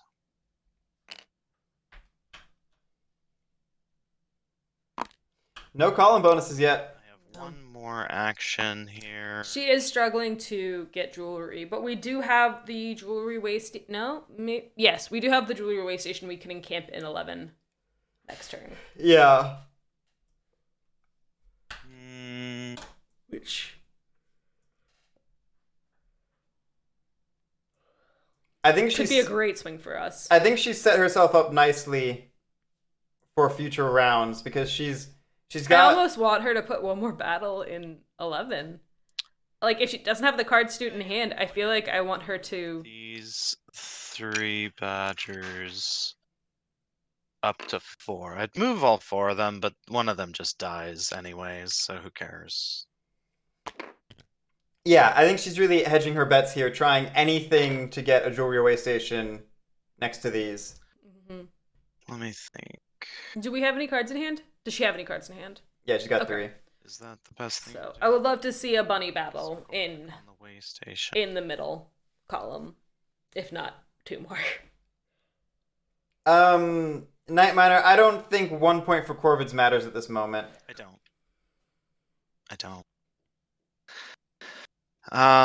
Every point matters for crows. Live off the. But what I mean is, I don't think it's losing you the game yet. Mm-hmm. We will. Then again, they did keep this plot, and they're probably going to keep it unless Vagrant decides to expose. And Vagrant already said they're probably not going for it. Yes! So I don't know, maybe. I'm so happy for rabbits. Weirdly staggered. That's fine. We are drawing 3 cards. Kept 1 card in hand.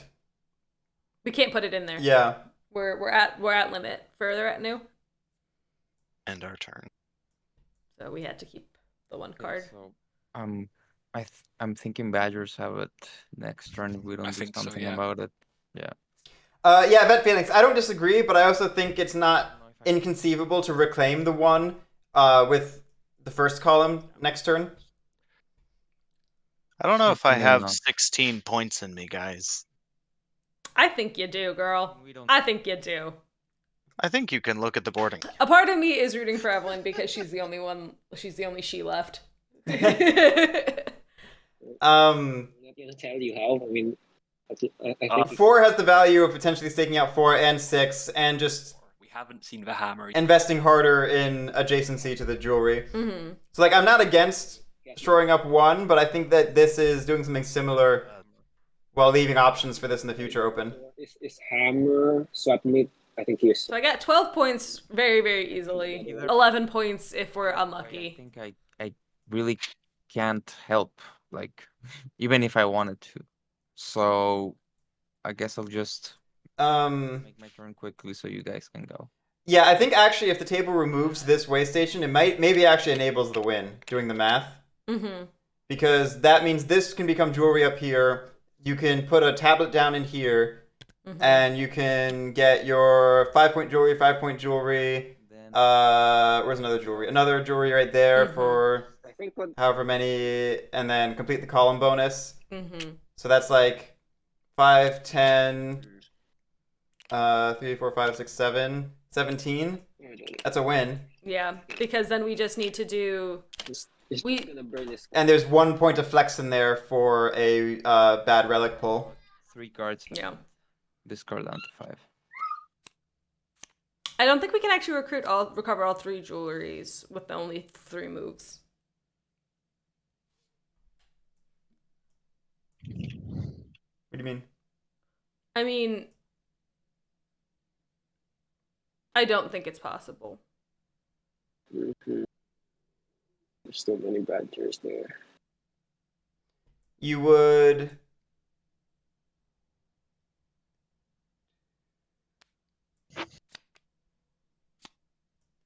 You would probably move Because these 3 in here, and maybe move... because the... That's it. Okay, I see. You suck it into... No. You move from 7 to 6. You had that and 3 battles in Fox then, though. We only have 2. That's true. We only have 2 Fox battles. That's the issue. So, I don't think you can get the win on your turn.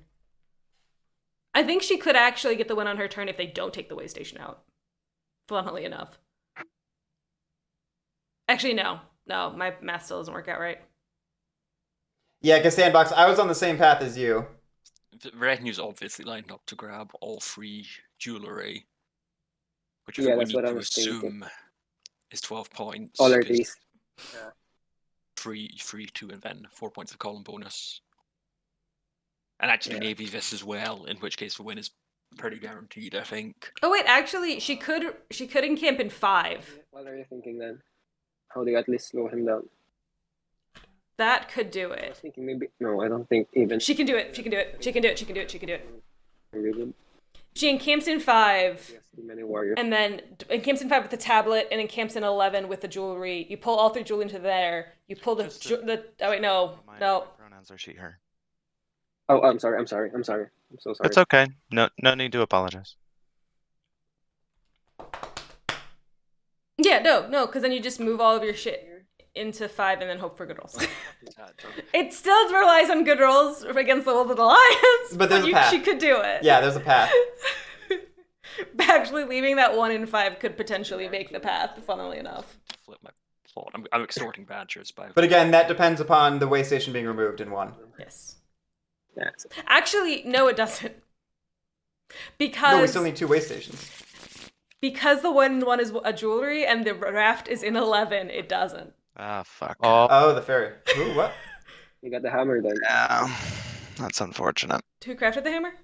Wait, what? I think Morrow just extorted the hammer from keepers. At least how many points if we deducted the hammer? Okay. That could be big. That could be big. So 6 points. 4 I think That could have been big for her, too, That if makes- she'd kept the way station in 1. Depends on getting all 4 relics. That are Assuming like that these are all 3. Assuming Three that for there's each. 3. If one of them's a 1... Oh, I'm sorry. I'm sorry. I think I moved your cards. That's fine. Easy to fix. Not a Okay. problem. Yeah, I was trying to be clever and holding back the hammer, and then And then this happened. it was a little silly after the fact. But Especially because she abandoned. Oh well. If she abandoned one.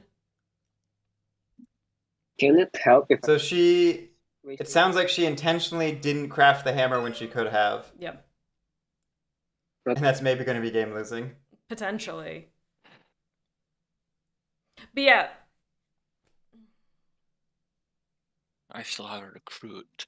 I mean, Nightmare, that's a very, Corvus need to take the raft but not remove the way station. The amulet. Jeez, your phone just blew up. It does that sometimes. The thing is... Oh yeah, she's still gonna encamp the other one even if I destroyed that. Oh, it doesn't. My phone sometimes remembers that I have email. If we take up Waystation and wipe the Badgers out of 4 and 11 and maybe 5, that might do it. I know. that. Yeah, I bet feelings. What I wouldn't give for flip and craft to be reversed.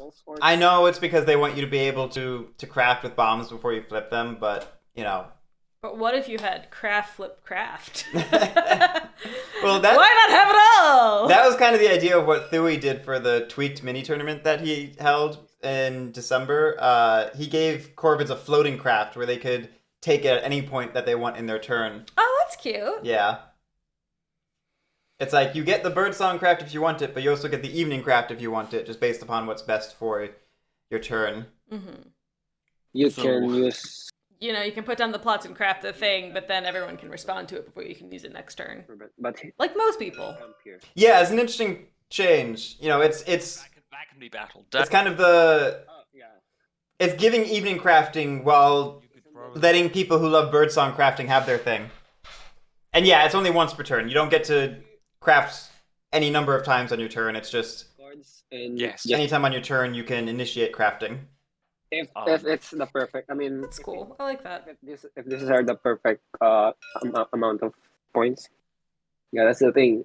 Okay, here's my silly idea. If we take out 1, trick the snare into 4, and take out 11, can you outrule in 5 to such a degree that she just can't move through?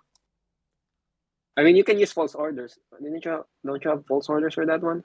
Yeah, but I don't think there's a good false orders here on the Badgers. What? Wait, what? Sorry, I didn't hear. I don't think there's a good false orders. You don't think it's a good false?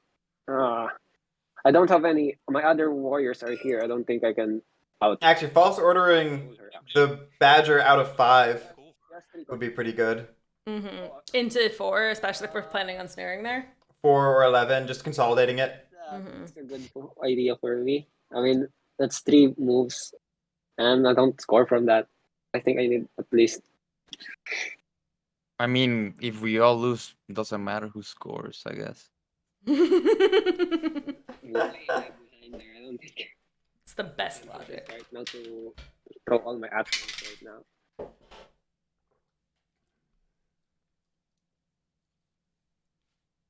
Okay, I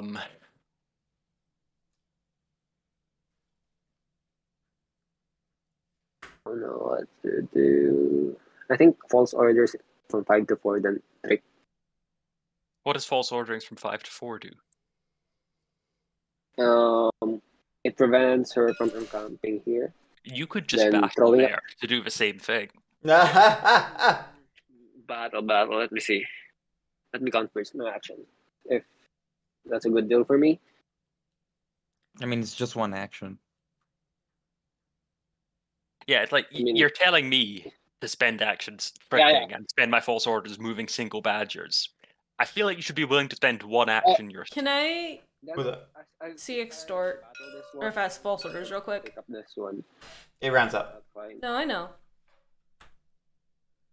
Warriors. Okay, thank you. I think I can do 1. My brain was like, can you false orders to Vagabond? And the answer is no. No. I can just recruit Fox, probably. But I didn't want to say it out loud because I knew it sounded silly once I thought about it out loud. So, if I recruit Fox, I'll go to battle there. I just throw that hammer. Or hold on, right? I don't know. Yeah, you're gonna hold on to it. Let's just gamble. I don't know if Woodland Alliance can get enough gas to catch up, though, if Morrow just switches to beating things up. I'm going to discard a bird card to recruit Fox. Yeah, Lizard Cast. So if you false orders somebody and make them use the ferry, the person being moved gets the card, and then the ferry cannot be used again on that turn by yourself, anyone else. It's not once per player per turn, it's once per turn. Any player can use it. Wah, wah, wah, wah, wah. I was gonna say something, and now I've forgotten what it was because I got distracted by Switch's noises. Oh, what you were saying? Yeah. Yeah, I don't know. Switch is on 3-turn clock. What round is it? It is round 6. Oh, it's round 6? Yes. That doesn't sound right. 2-turn clock? It's the Fox ambush.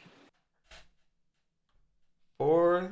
They're not getting many cards. Yeah, I guess they're just not getting crafts or outrages or something.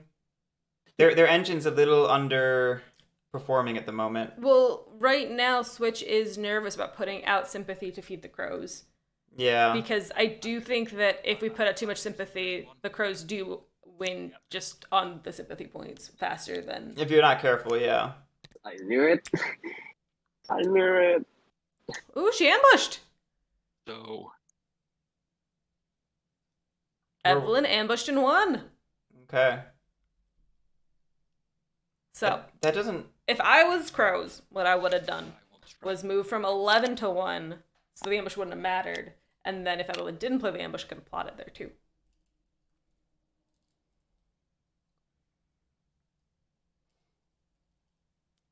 She still can. Battle Badgers. Or they still can.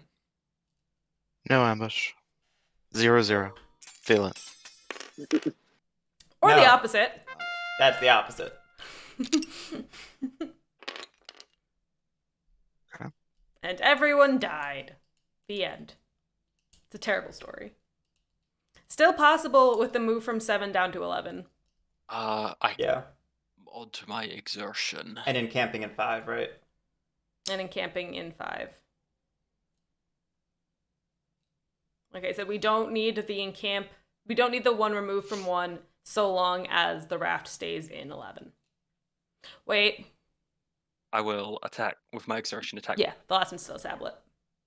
No. I was looking at the tiny little things, make sure it was a jewelry tablet. That was the last, This is 0. Where's this one? I'm going to partisan so everything dies. Okay. Jeez, all the cards. The snare there, but alright. Yeah, with already having the snare there, I was wondering if that was necessary. If we have enough recruits in mouse, we still don't care. Yeah, why would you... Reminder to the table that crows What? do now have hammer, which means if that snare survives, then they only need 4 points to win. Where am I getting 4 points? can I have go 1 there. card in hand and therefore cannot recruit and craft. Can go there. The weird thing's not the battle, it's the partisans. Whittling badgers down to 1 warrior, that makes perfect sense. Matter. But wiping them out of the snared clearing is weird. 24. Are we gonna plot in 6? No, Moro just ended their turn. Oh, we need cards. Could go there and just smack that. We have to... Why don't we leave 1 card? Shouldn't we have drawn a card? Oh, wait, no, we only have done... No, we have extorts on the board. They exerted, I think. Promise to do that. Yeah, that was weird. That was exert plus the partisans. Okay. That was really weird. That's weird. I'm sure Moro has some sort of plan, but I don't see what it is. Yeah, it's fine. Mhm. I hate Lake Map. Isn't it great? I'm sorry. It's possible they forgot how Snare interacts with in camp. I just... Wrong. No, but we were saying how we were going to snare lock him. We specifically tricked to make sure the snare was there. Did they say that? I mean, we specifically tricked to put the snare there, so... Yeah, that could have just been like to block movement or something. Maybe. I think I can only do battle.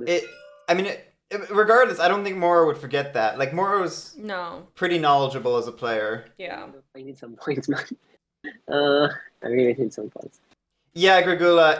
Vagrant is in hard Aidgrant mode. Yeah, and I promise to you. And with the crows. So we could be seeing some aids from the VB. 2-11 and maybe 6. We're 6. Oh, there. I don't have a quite for 6 right now. I mean, Yes, Stanzi, it is a jewelry tablet way station. With either guards or warriors, I think is beneficial for everyone. Okay. I think I could go 11. I mean, spread there, I think.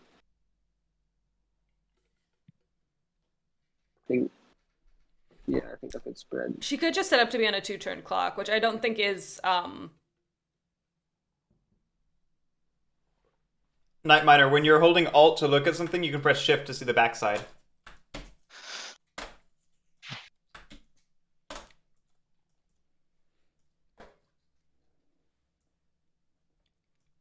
That's how you should be looking at, like, thought tokens.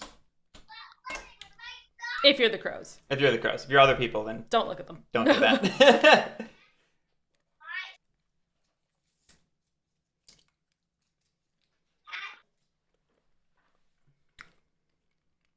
Yeah, and the way stations always... That... We haven't had it as much this year, but it still happened a couple times. People... used to do it a lot, be like, can I know what the back side of the way station is? And everyone always has to be like, well, yeah, you can, but it's also on the front side. Let's do this. First, oh wait, let me check this my... I will say she could also Okay. decamp in 7 and encamp in 10, and use the RAF from 11 to 10 to stay in mouse as well. You guys want me to do this one? For their jewelry.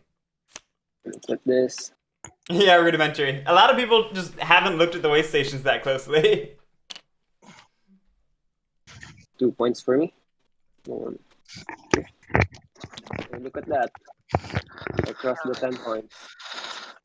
It is more apparent on the printed version, it's true. Okay, You can now play dumb. Yeah. Night Miner, technically, we could know what plots are, but it's more fun this way. Let's see. Oh wait, I'm just gonna flip this too. Go. Oh. Yeah, I don't think Spread Sympathy places the officer as a warrior. Scores me 2 points. 2 points for crows. It doesn't work on cards in hands, Night Miner. But, you know, I demonstrated it on a card a second ago. Okay. Into daylight. I see 4 battles and 4 points for crows. Yeah, still not a win. With the hammer, it is, yeah. If they're allowed to keep the snare in 4, yeah. I'm gonna mobilize that. I don't think anyone's gonna take it from them. The only person who could at this point is Evelyn, and she's not going to. She's playing her own game. True. Yeah, Night Miner, it's what Bet Failing said. If we do it on the deck, we're going to see the bottom of the deck. Because it's treating the deck as one object. Mm-hmm. So it's not looking at the top card of the deck, it's looking at the entire deck. So top deck, bottom deck. But first I have 4 actions, right? I have 4 actions. I'm gonna move here. Then I'm gonna organize this one first. Evelyn could take the sympathy from the crows. Second action, move, then organize. Rudimentary, could we? Yes. Will okay, we? No. now it's 5 points. That scores me 3 points. 1, 2, and 3. I don't think Evelyn can take the points anymore. Put here for my third action. Because there's 3 along the southern border. Keepers there. And clearing number 5. Do you have any ambush? No ambush. I don't think she can afford to. Okay, it's good for me. Okay. But now she maybe has to? I'll draw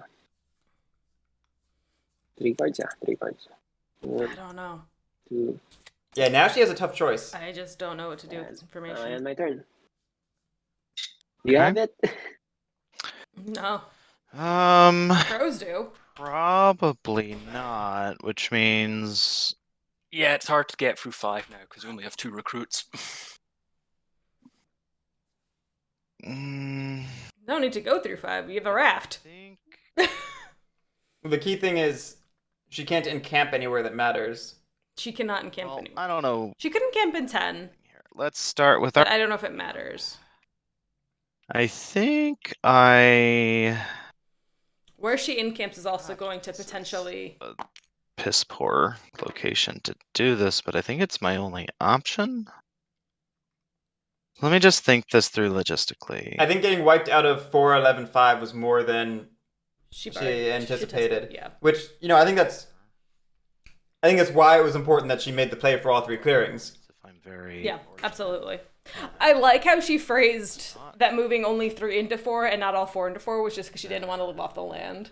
And not because she wanted to keep 1 and 5. I mean, she may not have been thinking about that at the time, but it was better for multiple reasons. It's better than her putting a target on her back for that. I love her so much. You gotta play Badgers a little bit like an insurgent faction where you spread out and you just are a weed in multiple clearings. It's very easy to try and naturally consolidate into a big Badger ball, and it's like, I've got my whole force here, nobody can deal with me now. But then people deal with you anyway, and then you don't have any backup in other clearings, and then you're just out of the game. Could do it. But yeah, I think Evelyn's focused on her game. Burnie still does not have swords. I think this is Morrow's game. Yeah, chat. She can encamp in 2, 8, 10. The issue is just that everything's on the other side of the board. Yeah, the plan was that she needed the ferry to get to 1, most likely. Yeah, it's rudimentary exactly. She could, but should she is really the question. Because when we were saying that she had a win, it was dependent upon recovering 2 different types of relic in 2 different clearings. And I don't know that she can properly line up the...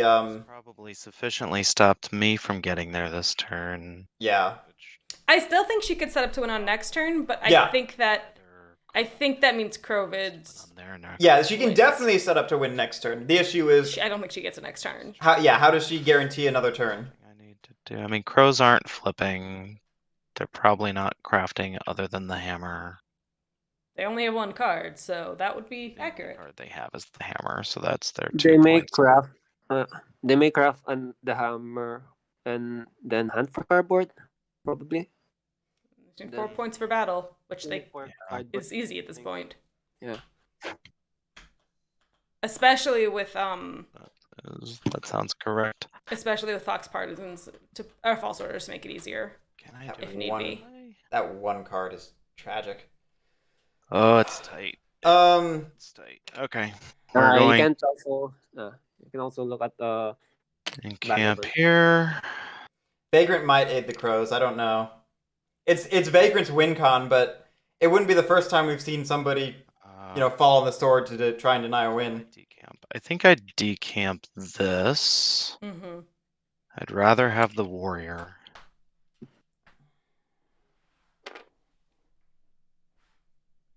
If Burnie aids some cards to Vagrant or to Corvids, that opens up some opportunities for Morrow. If not, this clearing. I mean, JC, we have 3 battles that can take out 3 sympathy without moving. We just need to find 1 point. And False Orders means that 3 is potentially a 2 points for one action return. We also have Loam, so the hammer gives us an extra action. I'm assuming we're probably not going to get to craft the hammer.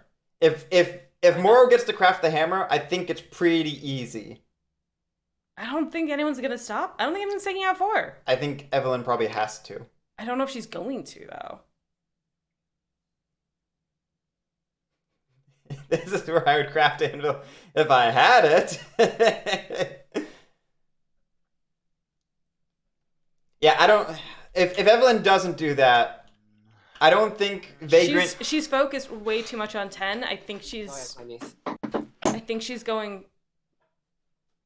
Morrow has a Fox Partisans, a False Orders, and a Loam.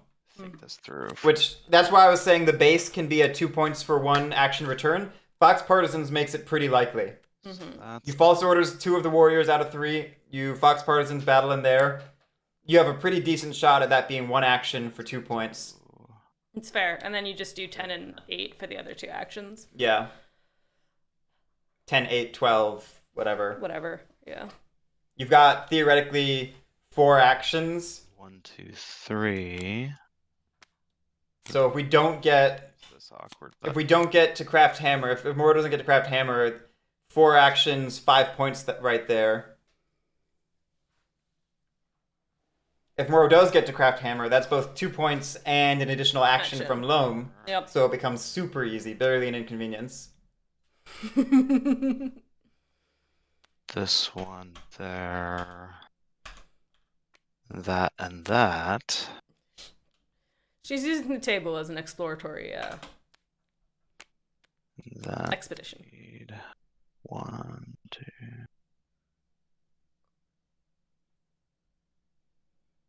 Which I like. Wow. Yeah, I like the other way better, I think. I love those videos, they're so good. You can remove a couple of those.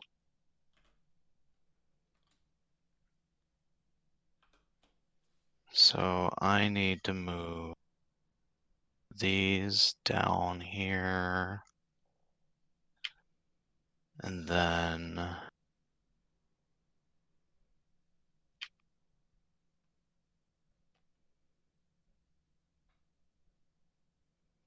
this one over here, I guess, just as a buffer.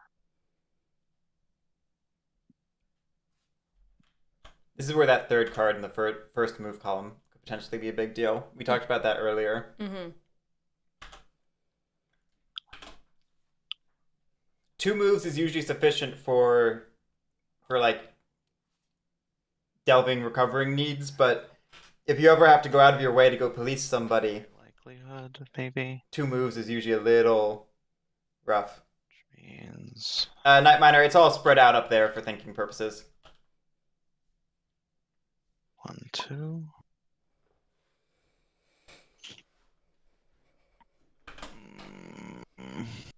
Yeah, I need Vivisected just a theory craft. that one. Evelyn's going full Pepe Sylvia. Okay. Let's these back. She's not yet started her turn. Well, that's not true. She did some recruits, I believe. Did she? Or a decamp, at least. Decamped in 7 or something. I don't think she didn't have 4 warriors up there, I know that. 11. she decamped. Trigger outrage. Oh, and she a did recruit in recruit 1. Yeah, that's right. Go ahead and... Switch stepped away. I guess we'll wait for Switch to come back. Do. And then... That's not the right song. Hello. What, you want me to do the countdown theme? Yes, I do. I do prefer the countdown theme, but I figured that reference would go over more people's heads. But it would be great for mine. I'll just drop mine then. Mm-hmm. Okay.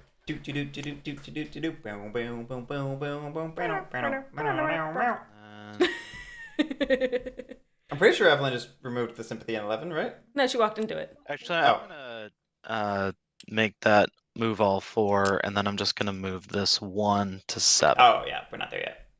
That feels... She wanted to make sure that Switch got their card and looked at her hand. Yeah. Still Before. feels bad. I got confused over why Evelyn was waiting, because I thought it was she wanted to ask for ambush. Yeah, we're waiting because no rapid cards. All right. Moving to my battles, I'm going to battle this sympathy in 11 using my swap meet. Any ambush? No. I can get your point. And I'll just draw a card. Mm-hmm. And then I am going to delve this jewelry with the swap meet. Interesting. I would have waited to do that one last. Yeah, that's fair. Just because then we would have known. I'm then going to Feels safer for the bird card to save. Another jewelry with the charm offensive. But I don't think she's expecting to get another turn at this Charm point. offensive. And then I will delve the last jewelry out of that clearing with the faithful retainer. And I lose the faithful retainer. Dog the vagrant out of the forest. I'm then going to battle the sympathy in 10, any ambush. That helps No ambush. against the crows. Okay, that's removed. Yep, that's 1 point denial. And I will delve the jewelry up here. And I'll lose the sword. She's losing 2 cards. The sword. Sword. Yeah. Sword. She's losing 2 cards out of her cover. Yeah. Oh, wow. Move and recover. Wow. It's a lot of burning. Move using the raft to clearing 10.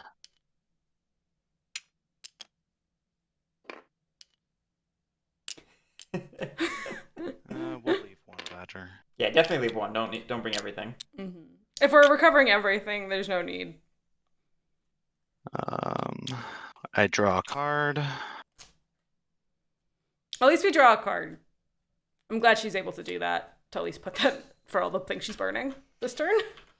Yeah, it still doesn't leave her in a great spot to win next turn. Burning. To recover, I recover the 1, the 2, so much. the 3. No, yeah, it's a good recover. It's just costly. Mm-hmm. So that's 3, 7, 10 points. 13 points. No, sorry, I can't count. Yep. I counted it as she was doing it. No, I just can't count. And then I will recover the last 3 There's 13. using soup kitchens. Jesus. God. She needed to craft the anvil. Oh, Lord. Yeah. She crafted the anvil. Oh, no, Evelyn. Oh, sweetie, no. Yeah, I mean, we said it at the time. Yeah, that was probably game losing. He turned it on 29. She ended the turn. Oh, no. It's tragic. It is tragic. The hammer! Oh. Should have crafted it. The fucking hammer. That was her win con. Oh no. JC. Next turn, if the Woodland Alliance doesn't just win, which I think the crows can still. Cards. Well, That's just 5 cards. I think Corvids have a win, but I see one too. Yeah. craft. I think it's gonna rely on rolls, but I think they got it. Yes, cannibalism. I think they get to keep the hammer craft, so it shouldn't be too hard.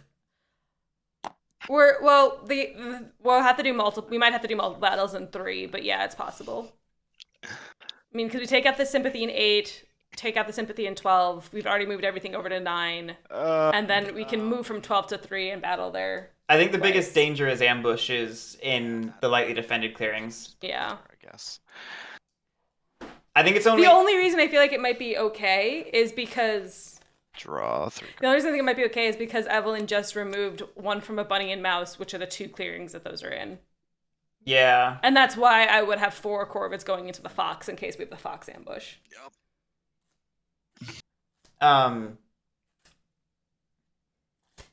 What was I going to say? Does Vagabond have it? I didn't... Almost certainly not, right? Points, and they have a lot of actions. Yeah, I don't quite see the win for Vagabond, but... Don't line up for it, though. He can quest. He can.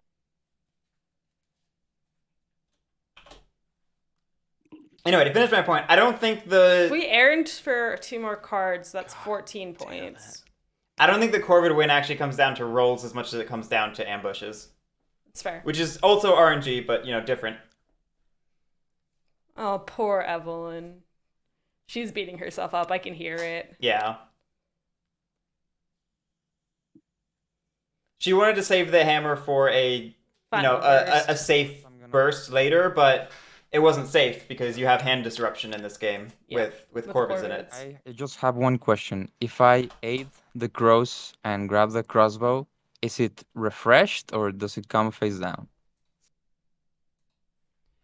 You call on me? Yes. Yes, the item comes to you face up when you aid. Okay, thank you. It's an important part of planning. Yep. We've seen a lot of ambushes, but the deck's also been reshuffled, so we're back in Mystery Zone. We're back in the I don't know mode. Yeah.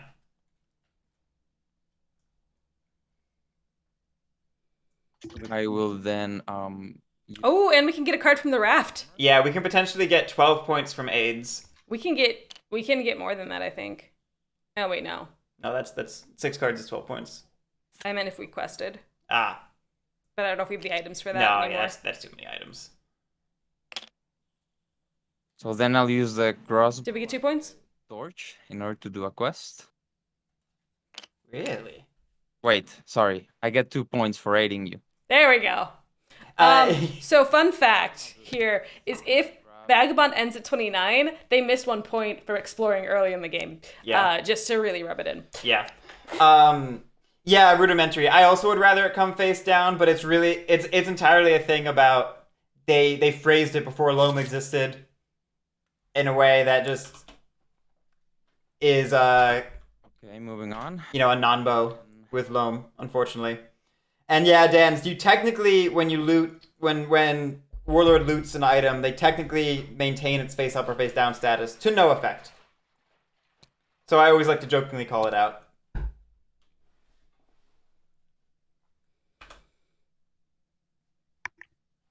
Look at him, so tired from fending off a bear. Ooh, fundraising. He took the cards for that, right? Because he's a 1, 2, 3, 4, 5, 6, and he hasn't used the fairy yet? Correct. Yeah. And we already aided 1 card away.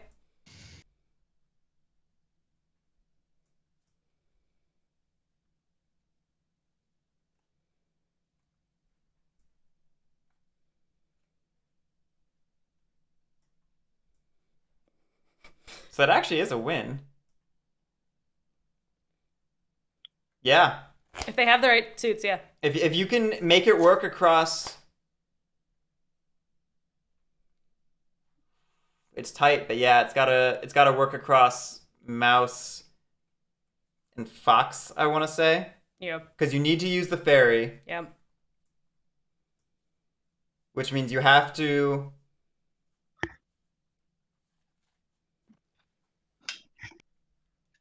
Basically, I don't know if you can work the rabbit clearing into your tour.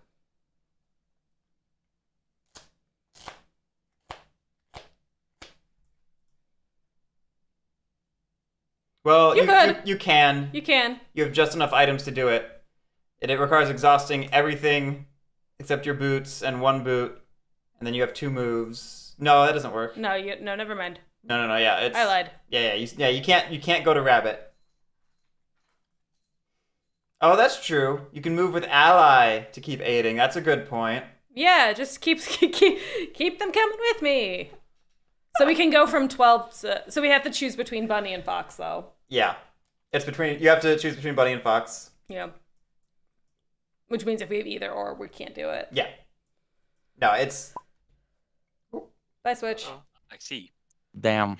Should we wait or should I continue? Wait. Yeah. It's continue thinking. I think we wait. I want to make it clear, this is not like a super likely thing. But it is possible.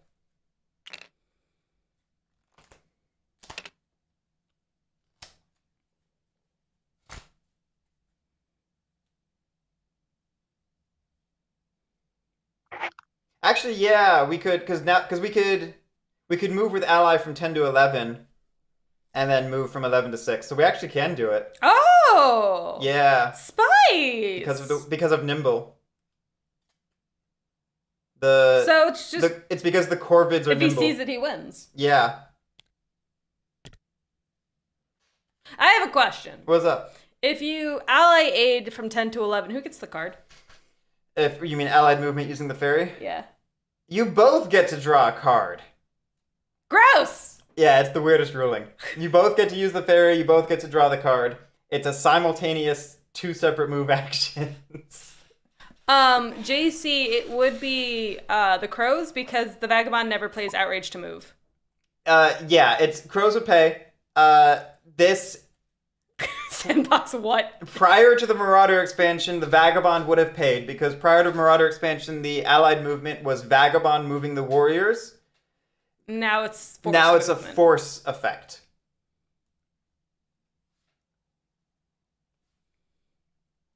Welcome. Yep. Okay, I'm gonna continue with my turn. Sure. So I'll use my boot to move.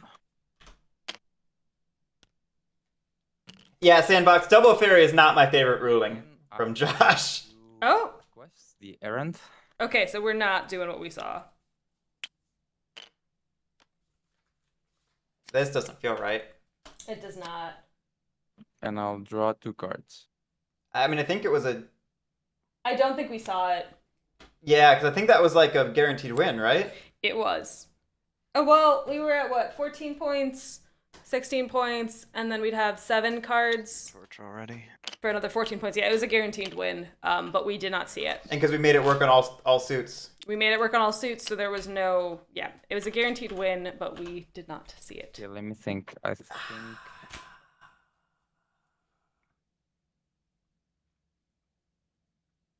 I don't like that the fairy ruling causes 2 separate simultaneous movements. Like, nothing else in Root triggers and resolves simultaneously like that. Normally you stack effects and then resolve them in an order. Yeah, Crows would now, especially because they're able to recruit as well. So.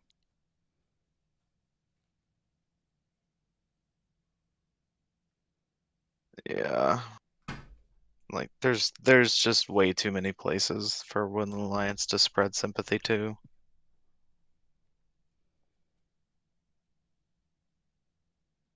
Okay, so I'm gonna aid the... No, are you muted, Switch? We can't hear you. Yeah, Switch, you are muted. I freaking love that emote. I'm so glad I added that. It's definitely a great shocked face emote.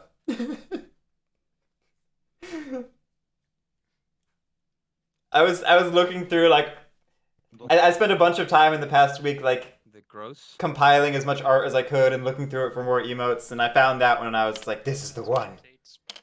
All of which must be Bunny. Yeah, all of which must be Bunny or birds. Or birds, yeah. Well, birds are bunnies. Taxonomy is fake. There's one on the bottom of that, but yeah, I saw it. Cool, 12 points for you.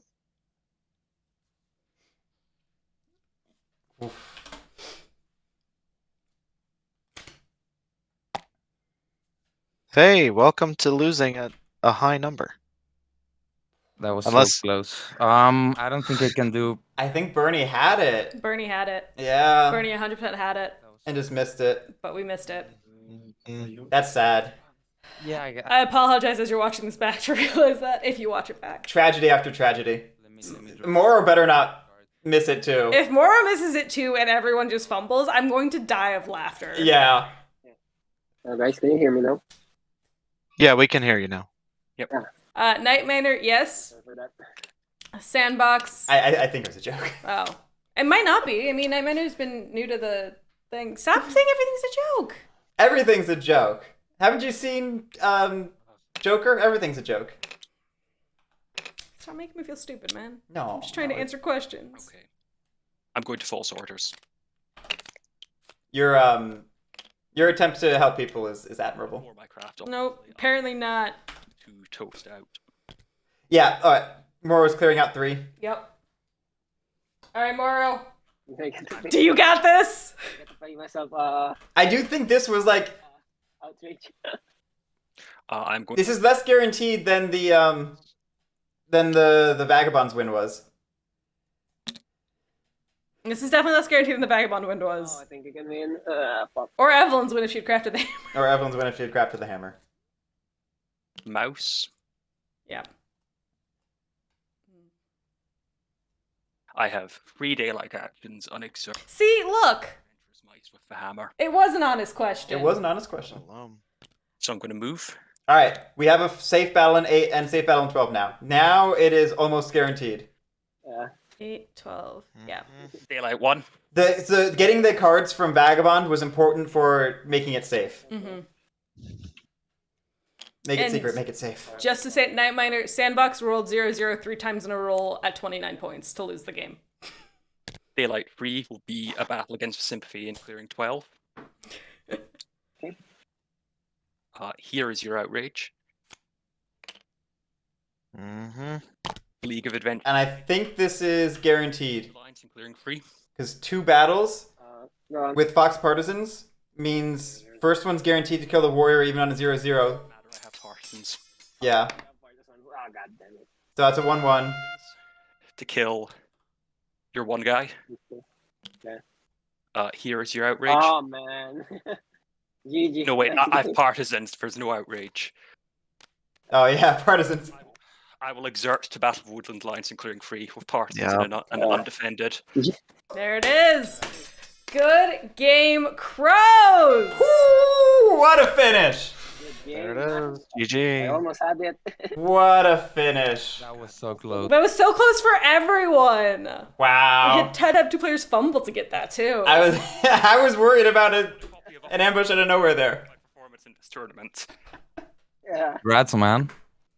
Good. Great game, everyone. Great game. Morrow, you did not peak in high school after all. Congratulations for the victory. Burnie, Switch, Evelyn, great game. Thank you so much for participating in the tournament. Congratulations on making it this far. Thank you so much. Thank you, Guerric. Everyone watching, thank you so much. Our next game is at 7 p.m. Eastern Time tonight, so we will see you all in several hours, and until then, have a great one.